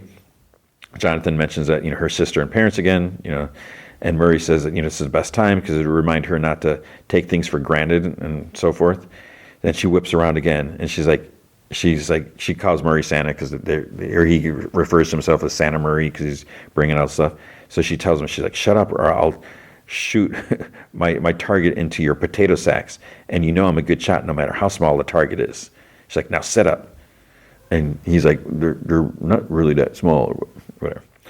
She shoots into a grain sack, and then she slices it open, finds a transmitter, it's fine. So they head back. Jonathan hangs back, and, as they're walking, he takes out the cassette, and there's a ring inside. So I guess that's why he was so nervous about the tape, and Murray got him a ring so he can propose to her, maybe. Hopper goes to talk to the soldier dude. He asks, how's his head? And the dude's like, you'll get nothing out of me. So if you're going to kill me, just get to it. Hopper is like, says that's tempting, but he just needs a little information. So he needs to know about the fleshy wall. Dude says he doesn't know a damn thing about it. He's just a grunt. Hopper laughs. He says that he used to be a grunt, so he knows the difference. This dude's something else. He's kind of special forces puke. He says he used to put up with guys like him in Nam. Guys who cut the ears off of enemy corpses and wear them around their necks on a necklace. And so he says that he must be one of Sullivan's attack dogs. He's a psycho that he lets slip off the leash when he wants to go into desert, massacre a group of unarmed scientists, all in the pursuit of one little girl. And the guy's like, little girl? It's like, she's a freak. She took down a helicopter just by looking at it. I had friends in that Huey, man. And Hopper's like, oh my God, my heart's breaking for you. And the guy's like, you, whoever you are, you just took out more of my guys, so go to hell. And Hopper's like, I'm already there. It's like, look around you. It's like, I got to tell you something about this old ex-grunt. Those guys I killed, I'd kill them 100 times over. I'd kill them 1,000 guys like you to protect the one person that I love. And he like slams his head against the side of the bus. So he's like, all right, so you don't know about the wall, huh? He's like, who does? Dr. K? And he's like, who? And Hopper's like, K, the one that even Sullivan takes orders from. And the dude's like, don't know who you're talking about. And he's like, really? Then why'd you tell us her name? And he's like, what? He's like, her name. You told us her name. And the dude's like, us? He's like, that little girl you're looking for, she's rooting around in that tiny brain of yours as we speak. She can see everything that you've ever thought, everything you've ever seen. So you might as well start talking, because if you don't give me answers, she'll find them. So why don't you save us some time? Like, where do I find Dr. K? And he's like, I don't know where she is. Hopper's like, you can lie to me all you want. You can't lie to her. So this continues, and we're seeing them like in his mindscape or whatever. You know, it's just like the three of them, and everything else is kind of like black. So 11, like, then she puts her hand on the dude's head, and he starts like groaning. He's like convulsing, and she sees a memory of him like driving, and asks if it's like really necessary to take, you know, these lashings from Kay in person. The other dude's like, just drive. So in the other room, 11 radios to Hopper that there's a base in the Upside Down. So and she sees a sign as they drive by at Gable Ridge Road. So Hopper repeats that. So the dude, Ackers, whatever, he's like, what the hell is she doing to me? Hopper says that, you know, he doesn't know for sure, but he figures it's probably not a good idea to have her rooting around her for too long. So then he asks, you know, what was the meeting about with the good doctor? And the dude says, he's like, the freak. You know, she wants a freak. That's her mission. So then back to the memory, Kay says to the other guy, Sullivan, I'm assuming, that, you know, he has 1 month, and then she'll like send someone else to complete the job. So 11 decides to stay in the memory, so they leave. So she tries to get a look at Dr. K, because she's like around the corner or whatever, some stuff. But then she goes out this like back door. So 11 follows her. There's like this hall with like a big metal door at the end, and she's telling Hopper on the radio, she's like, it's like a vault. And Hopper asks the dude, like, what's behind the door? And he groans. He's like, I don't know. And he keeps saying that. 11's like moving closer to the door, and she tells Hopper that there's something back there that he doesn't want her to see. And the dude's like yelling about his head, and Hopper says, like, you know, he's like, you can make that stop. He's like, what's behind the door? And then the dude's like, secret poop. He's like, I don't know, just get the freak out, man. And she's like reaching for the door and tries pulling it. Dude's groans some more. And Hopper says that he can make it stop, but he has to tell him the truth. You know, does it have anything to do with the wall? And he's like, I told you, I don't know. Like more yelling back and forth. Then 11 stands, puts her hands up. Then she puts both hands up. The dude's like, I swear to God, I don't know. And I'm wondering, he's like, does he really not know? Or is he just that good and just lying? He's like, get her out of my head, get her out of my head. So 11 manages to obliterate the door. And the guy like yells, and he's like out. So I don't know if he's just like knocked out or whatever. So 11 pulls off her blindfold. Hopper gets up and runs to her because she's like in a different bus. And Hopper's like, what happened? And she's like, kryptonite. And he's like, what? She's like, I heard it behind the door louder than before. The doctor's keeping someone there. Someone powerful like me. It has to be. And he's like, it has to be what? And she's like, the military. They have him. They have Vecna. Which, is that true? Because where's Holly and what's with Henry? So Holly talks to herself. She's like, or I thought she was talking to herself. She's like, it doesn't make any sense. Henry said never to go into the woods, never ever. And she's talking to her Tiffany cassettes. It's like, you know, standing up like on the mantle or something like that. And she's like, why am I talking to you anyways? You're a pop star. She's like, what do you know about monsters? And then she plops down on the sofa. She takes off her Holly the Heroic necklace and asks it. She's like, what would you do? And then we see her pick up the fireplace poker. She grabs a cloak. She grabs a couple things from the Boy Scout box, and she heads to the wood's edge. She uses like this spy scope, telescope, whatever, looks into the trees, starts walking to the woods. Derek's in his room playing Ghosts and Goblins, and I know people have complained saying that he's playing the wrong version, that this is like a newer version that didn't exist at this time, but whatever. His sister comes in, she's like, it smells like ass in here. He's like, it's probably from all my farts. And she's like, Mom wants you down for dinner. And then he's like, well, Mom can suck a fat one. Because I think he said that to a classmate too, so that's the only comeback that he knows. But I'm surprised that he's not running down to eat, because, you know, doesn't seem like he's in the best of shape, but shouldn't be judgmental. Tina's frustrated with him. She walks over to the NES, takes out the cartridge. He's like, whoa, Tina, what are you doing? And he like follows her. She like kind of runs downstairs. So then they almost run into Mom. She's like, I told you this is not a playground. So she's very like snippety, like prim and whatever. So she tells Derek, she's like, Derek, wash up. And Tina, get the door and be polite, unless it's a Mormon or a Democrat. As soon as Tina opens the door, Eric's like, listen, I know you probably hate me right now, but I thought you might want your favorite pie. And also, I just want to say, I'm sorry. And kind of stuff, she's like, I'm so sorry, Tina. And Tina gives her a hug and invites her in. In the van, they wait they start waiting. Inside, we see like the big mess of a table. Like 3/4 of the pie's been eaten. Mrs. Turnbow says that she's so glad they made up. Mr. Turnbow's like, and we've missed his pie, that's for sure. Then he says to Erica, he's like, I noticed something different this time. It's got a little something extra tonight, a hint of, and she's like, nutmeg? And he's like, yeah, that must be it. So she's like fake eating the pie and like letting the pieces fall into her napkin, like in her lap. And then she asks Tina, she's like, aren't you going to try some? And Tina says, it looks super good. She's like, I just got to watch those calories, And stupid Derek's like, Fatty McFat. And Mom's like, Derek, remember what we talked about. If you don't have something nice to say, don't say it at all. And he like rolls his eyes. And Dad's like, this is how you alienate your spears, Derek. And he's like, spears? And he's like, spears? Because he's also drinking wine on top of the drugged pie. So Derek's like, he swears or something. He's like, Dad's wasted again. And Mom's like, she yells at him. Erica tells Tina that she used low-fat creamer so she can eat guilt-free. So she like slides the pie towards her. Tina's like, thanks, but I'm just not hungry. She pushes the plate back. And Erica's like, but I made it for you. Pushes it towards her. And Tina's like, I said I'm not hungry. And Erica's like, just a bite or two. And she's like, okay, why are you being so weird? And she's like, what? She's like, why do you care so much if I eat your stupid pie? Dad's like staring at his hand. And Erica's like, because it's for you. And then Tina's like, oh my God, it's because you want me fat, isn't it? And Mom's like, girls, please. Erica's like, why would I want you fat? And she's like, because you're still jealous about me and Josh, and you want to sabotage our chance of being together. Erica's like, I was never jealous of you and Josh. And then she's like, and how can you explain PE? And Erica's like, it was an accident.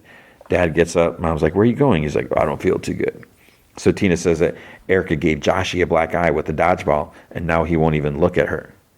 And Tina says that he associates them as together, and she humiliated him. Erica's like, he humiliated himself by crying like a GD wussy. She didn't say wussy. And meanwhile, Dad, he falls flat on his face, like trying to leave the room. Derek thinks it's hilarious. Mom gets up. She's like, oh, I forgot his name. She goes to check on him, but she gets on her knees, but then she falls forward. Tina gets up, and Derek's like still laughing, and then, thud. He hits the table so hard, the table head slams on the table. Tina's like, we have to call 911. And Tina takes off like her fake collar thing in her sweater. She stands up, lets the pieces of pie fall on the floor, walks towards Tina, holds up a syringe, and he's like, call 911. And Erica's like, and I told you to eat your damn pie. And then Tina screams, and Erica jabs a needle into her shoulder. So yeah, I don't know how to explain that. Garage opens, the van's backed up to it.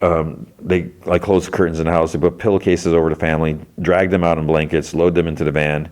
The others start getting to work. It's almost like Home Alone because they're making lots of traps and stuff. Then they have to look for a saw. Steve finds a chainsaw. They cut a big hole in the living room. The piece just falls, smashes the wine cellar down below. And then they put a bunch of barbed wire at the bottom and cover it with like a carpet. The hole, they just cover it up and like nail the carpet in place. Dustin and Steve are in the car like waiting. Steve says, they say something and Steve's like, well, it's not like we're conspicuous or anything because you can see like the big radar transmitter sticking out of the roof. Robin radios them because she's watching over the Turnbows. Will catches like Joyce outside smoking. They're like by a barn or something like that. I guess that's the secluded place.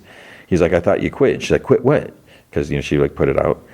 So they joke about it, and then she's asked, where's his coat? And he's like, it's inside. And she says like that, or she's like, you better get it, or you're, if you're gonna be out here. So she's again being all controlling and whatever. And he's like, Mom, about this morning. So I thought he was going to like tell her, because the way she went off on Robin was like, it's not cool. And she's like, Will, it's fine. He's like, no, it's not. And I'm like, okay, great, here it comes. But then he's like, I shouldn't have talked to you that way. And I was a jerk, and I'm sorry. I'm like, oh my God. And she's like, honey, I'm sorry too. I know I can be a lot. He's like, that's not true. And she's like, I think about that night all the time. It's like that night that it came for you, the night all this started. It's like, I wasn't even home. It's like my shift ran late. And I finally come home, and what do? Smoke cigarettes and drink cheap wine and watch Cheers rerun until I pass out. I didn't know you were missing for 8 hours. And he's like, Mom, what happened to me? It's not your fault. And she's like, 8 hours. It's like, what kind of mother doesn't check on her 11-year-old boy? And, she says that jury's still out on his friend, Robin. She's interesting, but she's not his mom. And, she's not going to just look away. And he says that she doesn't have to look away. He just needs her to trust him. So Robin is talking on and on to Steve over the walkie-talkie. And then he doesn't respond. And then he's like, something's coming. He's like, stop talking. Dust is looking with binoculars. Street lights start flickering. So it's coming towards him. So then it's inside the house. The house lights are flickering. So it makes a hole like in the roof and Derek's ceiling, kind of like it did with Holly. The demo lands, looks at Derek's bed. The CPR dummy is like under the covers. So it grabs it and like shrieks because it's not Derek. So Lucas, he's there. He throws like 3 water balloons at it, which is probably filled with acetone. And then it turns to start to chase him. He jumps over a tripwire at the door. And when the demo hits the tripwire, this block of wood swings down, like, again, Home Alone style, has several nails, like, sticking out of it, hits it in the chest, like, just slams there. So it shrieks. Lucas runs down the stairs. He, like, the demo, like, hops the railing, lands, like, right in front of him, so he turns into the dining room. He runs through. He goes to the living room, like, leaps over the big rug, like, lands on the sofa. The Demogorgon comes in, hits the rug, falls, but it grabs both sides of the hole. Mike's like standing there, some big like thing. He's like hitting it on the head, a couple times to try to knock it down. It falls and lands on the barbed wire. Nancy and Jonathan pop up from behind the bar. She shoots it in the back with the tracer shotgun shell thing. Jonathan throws a flare at it, so it goes up in flames from the acetone. It's like thrashing about in the barbed wire. Jonathan starts yelling. He's like, hurry up, because she's trying to reload the shotgun. But then it jumps up through the hole before she can shoot again. Mike, it hits it a couple times to, try to get it back down. But it just, turns and jumps like towards Lucas. He's like on the sofa. But it actually goes like through the, I don't know if it's a wall or window, it doesn't matter. And it goes back to the upside down.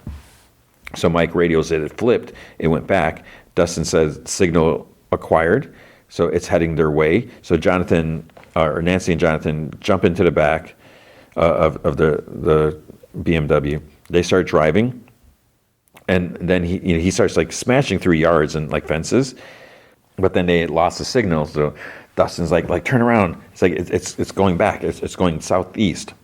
At the barn, Robin wonders why it turned around. And Erica says that, maybe it's trying to shake them. But Will's like, that's impossible. It doesn't know it's being tracked. Then they hear Derek grunting. And he's awake, and he managed to get the pillowcase off. He's still tied up, but he sees Will, and he's like, stay away from me. Robin runs up. He's like, sorry. She covers his head because, he can't see where he's at. And she says that, she'll totally explain it at some point. But for now, don't move. And then she says to Erica, she's like, I thought he ate like 2 slices. And she's like, he did. Robin's like, why is he awake then? Will's like, it doesn't matter. It's like, not anymore. He's like, we're southeast. That's why he turned around. In fact, in the scene, he knows where we are. Holly walks through like the green and lush woods. There's like birds chirping. She's looking at her compass. She puts her up her hood. She's almost like Little Red Riding Hood, but it's not like a red whatever. She follows the trail on the map. She sees like some scorpions on the rocks. She just walks past them. And then she sees like the big rock wall. It's really tall. She walks towards the wall. There's like this cave entrance, and she calls out. She's like, hello? She's like, Henry? Are you in there? She's like, Henry? She uses the spy scope. She sees something. She drops it, and she runs. She trips, of course. But she looks around, doesn't see anything. The fire poker is by her. She grabs that. And then, but whoever's chasing her is like wearing jeans because we just see like the leg. Holly like runs, and then she like ducks down like under like behind some rocks like down below, and then she looks up. There's a woman with red hair, and she kind of squats down. She looks at Holly, and she's like, "Hi." And at first, I'm like, "Wait, who is that?" I was like, "Is that supposed to be Holly the Heroic?" Because that doesn't make sense. It was Max. It was Sadie Sink. I was like, wait, what? So somehow she's there. And where are they? Are they in Vecna's mindscape? Because, is he captured? So, I don't know. It was just kind of crazy, but it was yeah. That the whole plan thing was really cool. All right, now the movie feature is Kill Bill, the whole bloody affair. And so this is crazy. Yeah, I actually read a little bit about this before. Kill Bill came out. When did Kill Bill come out? 2003, and then Kill Bill Volume 2 came out 2004. Okay, being perfectly honest, I did not see either movie in theaters. And so I end up, I don't even remember when I watched them. So 2003, yeah, I don't know why I wouldn't have seen these. I just didn't get around to it. So, I like Quentin Tarantino. I don't love Quentin Tarantino. I don't bow down and worship everything he does. Once Upon a Time in Hollywood's one of my top favorite movies. I love that movie. But it's like the Django Unchained. I still haven't seen that. I know it's supposed to be good, but it just seems like it could be kind of hard to take. But maybe, that's probably the point. So I haven't seen that, and maybe I should rectify that. Like Jackie Brown, I saw that. I mean, it must have been within the last 5 years or so. But, I didn't see that when it came out. Yeah, so slowly, I've been trying to watch. I think I might have, whenever Once Upon a Time came out, I probably started watching that. And I watched, what was the other one? The Western one. I'm totally drawing a blank on that. That was, yeah, because then I think there's an extended version too. So with Kill Bill, I mean, I always thought it was a good movie. Uma Thurman, she's great in this. The movie is kind of cheesy, but it's meant to be. It's like, I've never read any interviews or essays or anything like that, but it's supposed to be like an homage to the old 70s kung fu type movies, and it's not just about kung fu, but there just happens to be a very big huge kung fu scene. This is like a revenge movie as well. I mean, there's a lot going on, and I haven't, it's been so long, and I debated because I recently got both Volume 1 and Volume 2 on 4K. Lionsgate released gorgeous steel books for both of them, so I bought them. I was like, okay, I'm going to watch it 4K. Yeah, I want to see how good it looks. I'm going to watch both of them.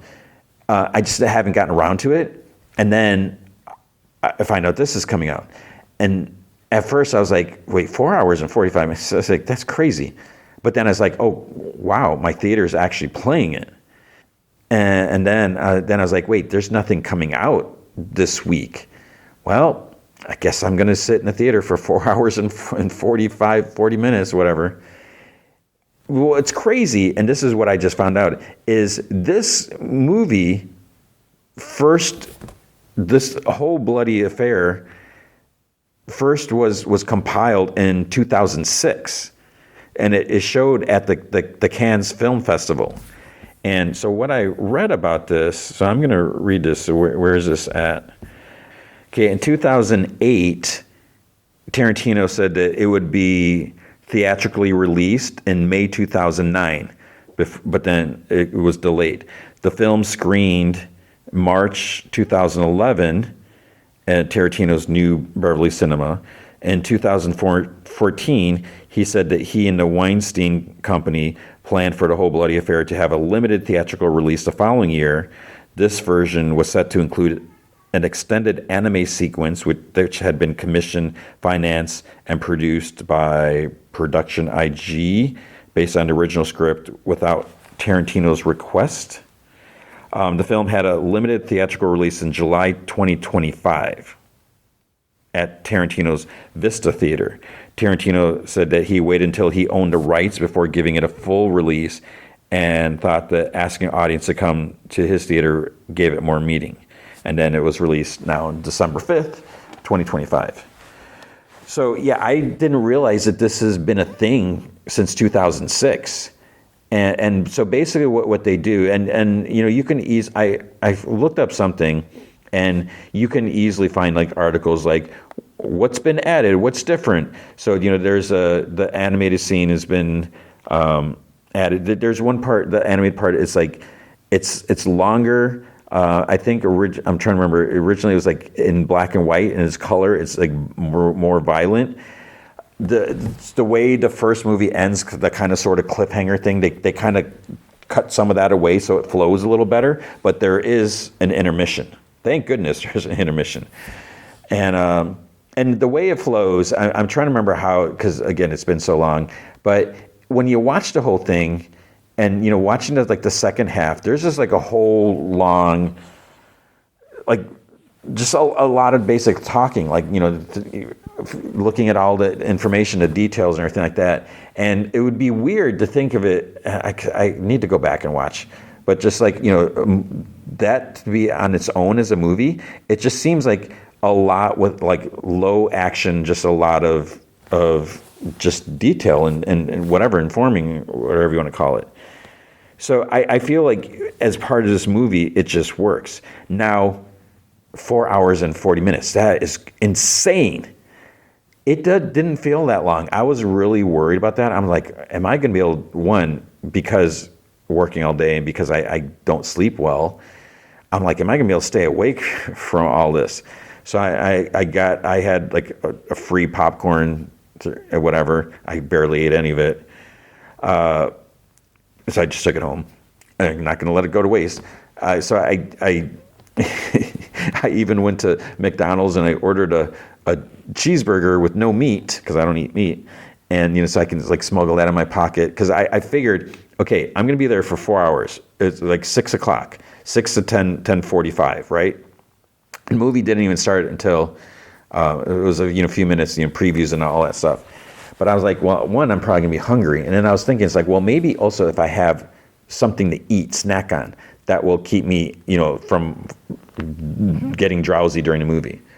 But when you watch it, because of the movie, there's just a lot happening. It's an action movie, and the story is compelling, whatever, keeps you locked in. Because when you watch this, it's like, you see, it starts off where you see the bride, Uma Thurman, and there's like all this horrific, scene that sets us up for her, that drives her to want to get the revenge. And, so the fact also that the movie plays kind of out of order, because it kind of starts in chapter 2. So it's like, wait, she already defeated the first person, because she's going after all these people. I'm assuming you know the story of what Kill Bill is about. But basically, she's going after all the people who were there at her wedding, quote unquote wedding, and she wants to take them out. She wants to get revenge off of all of them, and then she wants to get the bill at the end. So we see different things. It starts off where she's going after one of the person, having whatever encounter, and then I forget now to order. But then there's a point where we see her like in the hospital, whatever, and so forth. So it just kind of goes all over. But it's interesting. There's little minor things. I'm gonna admit.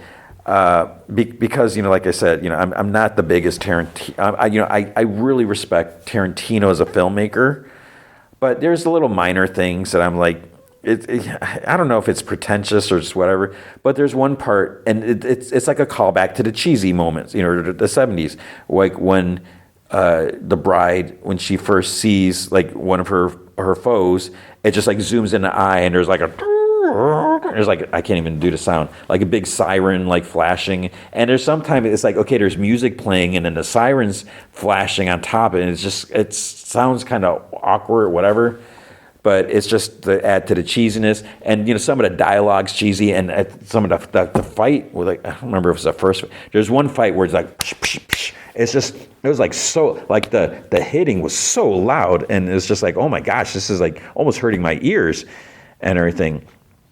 And like, there's a big, was it the Crazy 88s? I mean, that whole scene, that is such a big, long fight scene, and it's just crazy. And it's a fun movie. It's crazy. So I don't know how much I can say about it, that because you've seen the movies, right? but it really works, and I'm just really surprised that the whole length of it doesn't like drag on because there's just so much happening. And then when you get to intermission, it's like, okay, that's cool. And the way it started is, there's like music playing with it, and then I was like, okay, I guess I'll go to the bathroom just in case, I don't want to have to go later. And when I came back, there was no music. It was just said intermission, just white block letters, intermission on the screen. And that was interesting because I'm trying to remember the last time, if I ever, last movie I ever saw with an intermission. So it's kind of interesting, and it wasn't that like awkward or clunky because it was like a good stopping point, and then it starts back up. It's like, okay, here we go, let's get back into it. So it really worked, and it didn't drag. So that was great. I'm a little worried because was it next week? We got Avatar 3, which is 3 hours and 15 minutes. And to me, that's like, holy crap, that's going to be so long. And I feel like, for me, I feel like that is going to feel way longer than this just because I'm, whatever with that. But I would say if you have the chance, you should definitely, if there's a theater nearby, you should definitely see it in a theater because it's great to see it in the big screen. Like, as I said, for me, I didn't see either in a theater. It just baffles me. I guess I think about 2003. It's like, okay, that was a busy time in my life. There's like other things going on, but it's definitely worth seeing. Don't be intimidated by the time because it's not that bad. There is an after credits scene which you may have heard, and I was like, wait, what is going on? So this is a part that was like added, and it's really weird.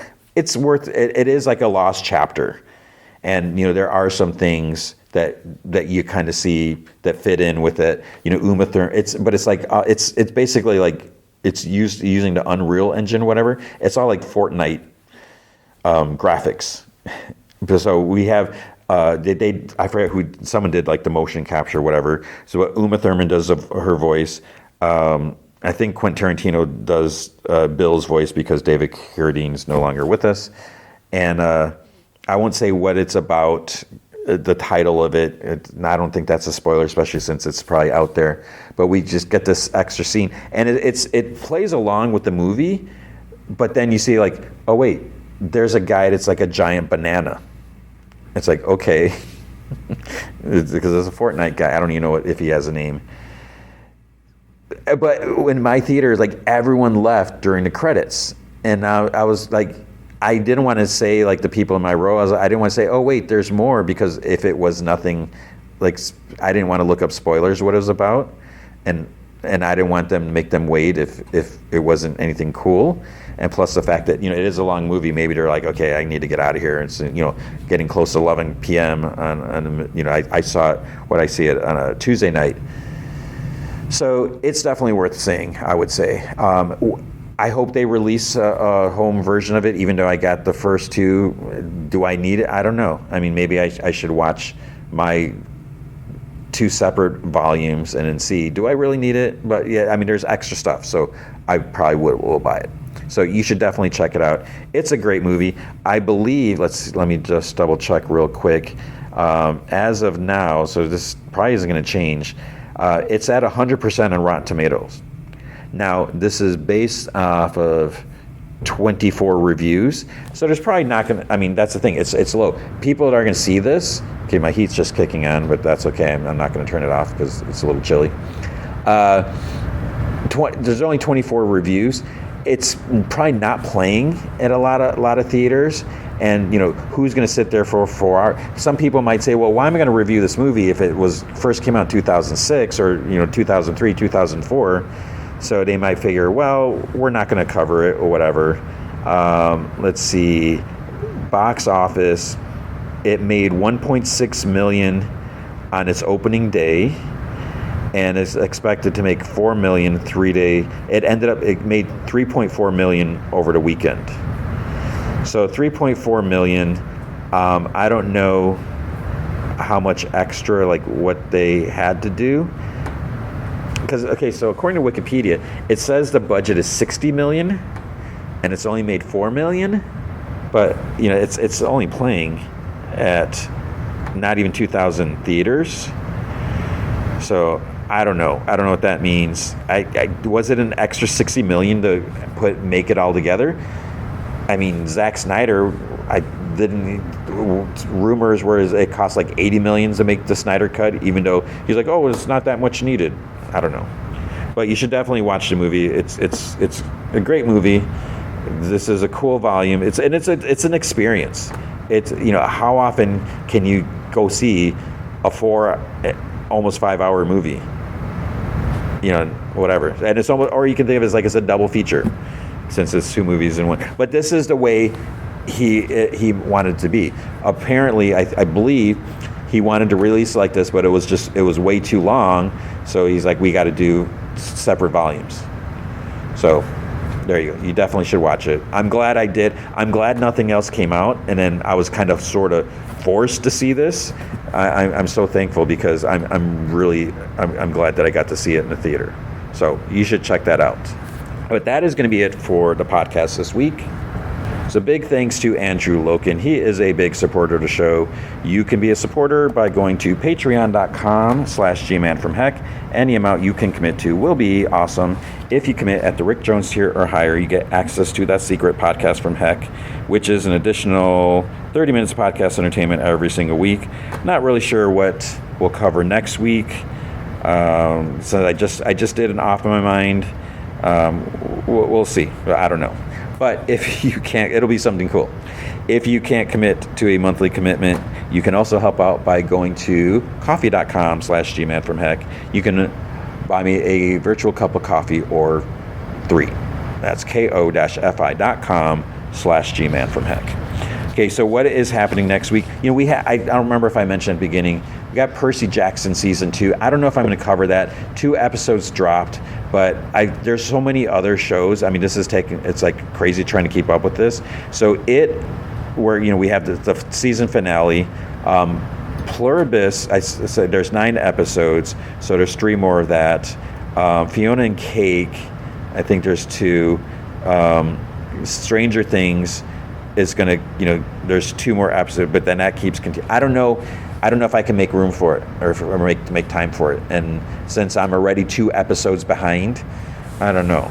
So as one of my students, when I mentioned that, one of my students, she's like, well, you should have me on the show. She's like, I can talk about, yeah. No, but I mean, as cool as that would be, it's just the logistics, and I don't think I'd be allowed to do that, and it just would be kind of weird. Just trying to, because it's not an official school thing, so to make that happen, I don't know. What is going to be on the movie next week? So here's the thing, in case you're concerned or worried, next week, so I think I mentioned before, it is going to be, I did say just now, it is going to be Avatar Fire and Ash. The following week, I don't think there's anything else. So the following week, what am I thinking? Okay, I think the following week is like Christmas week. Anaconda is coming out.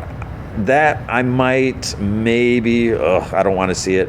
Maybe the next week, but the following week, I should look at the numbers. So 434 is going to be Avatar. 435 is going to be The Housemaid. 436, I don't know. Maybe that'll be Anaconda, or I hope there's something else. But thank you for listening. Thank you for being here. I hope you got a chance to watch Kill Bill. I hope you are doing well. I hope you are making good plans for this holiday season. Hope you're taking care of yourself, and I hope you remember, be good to each other.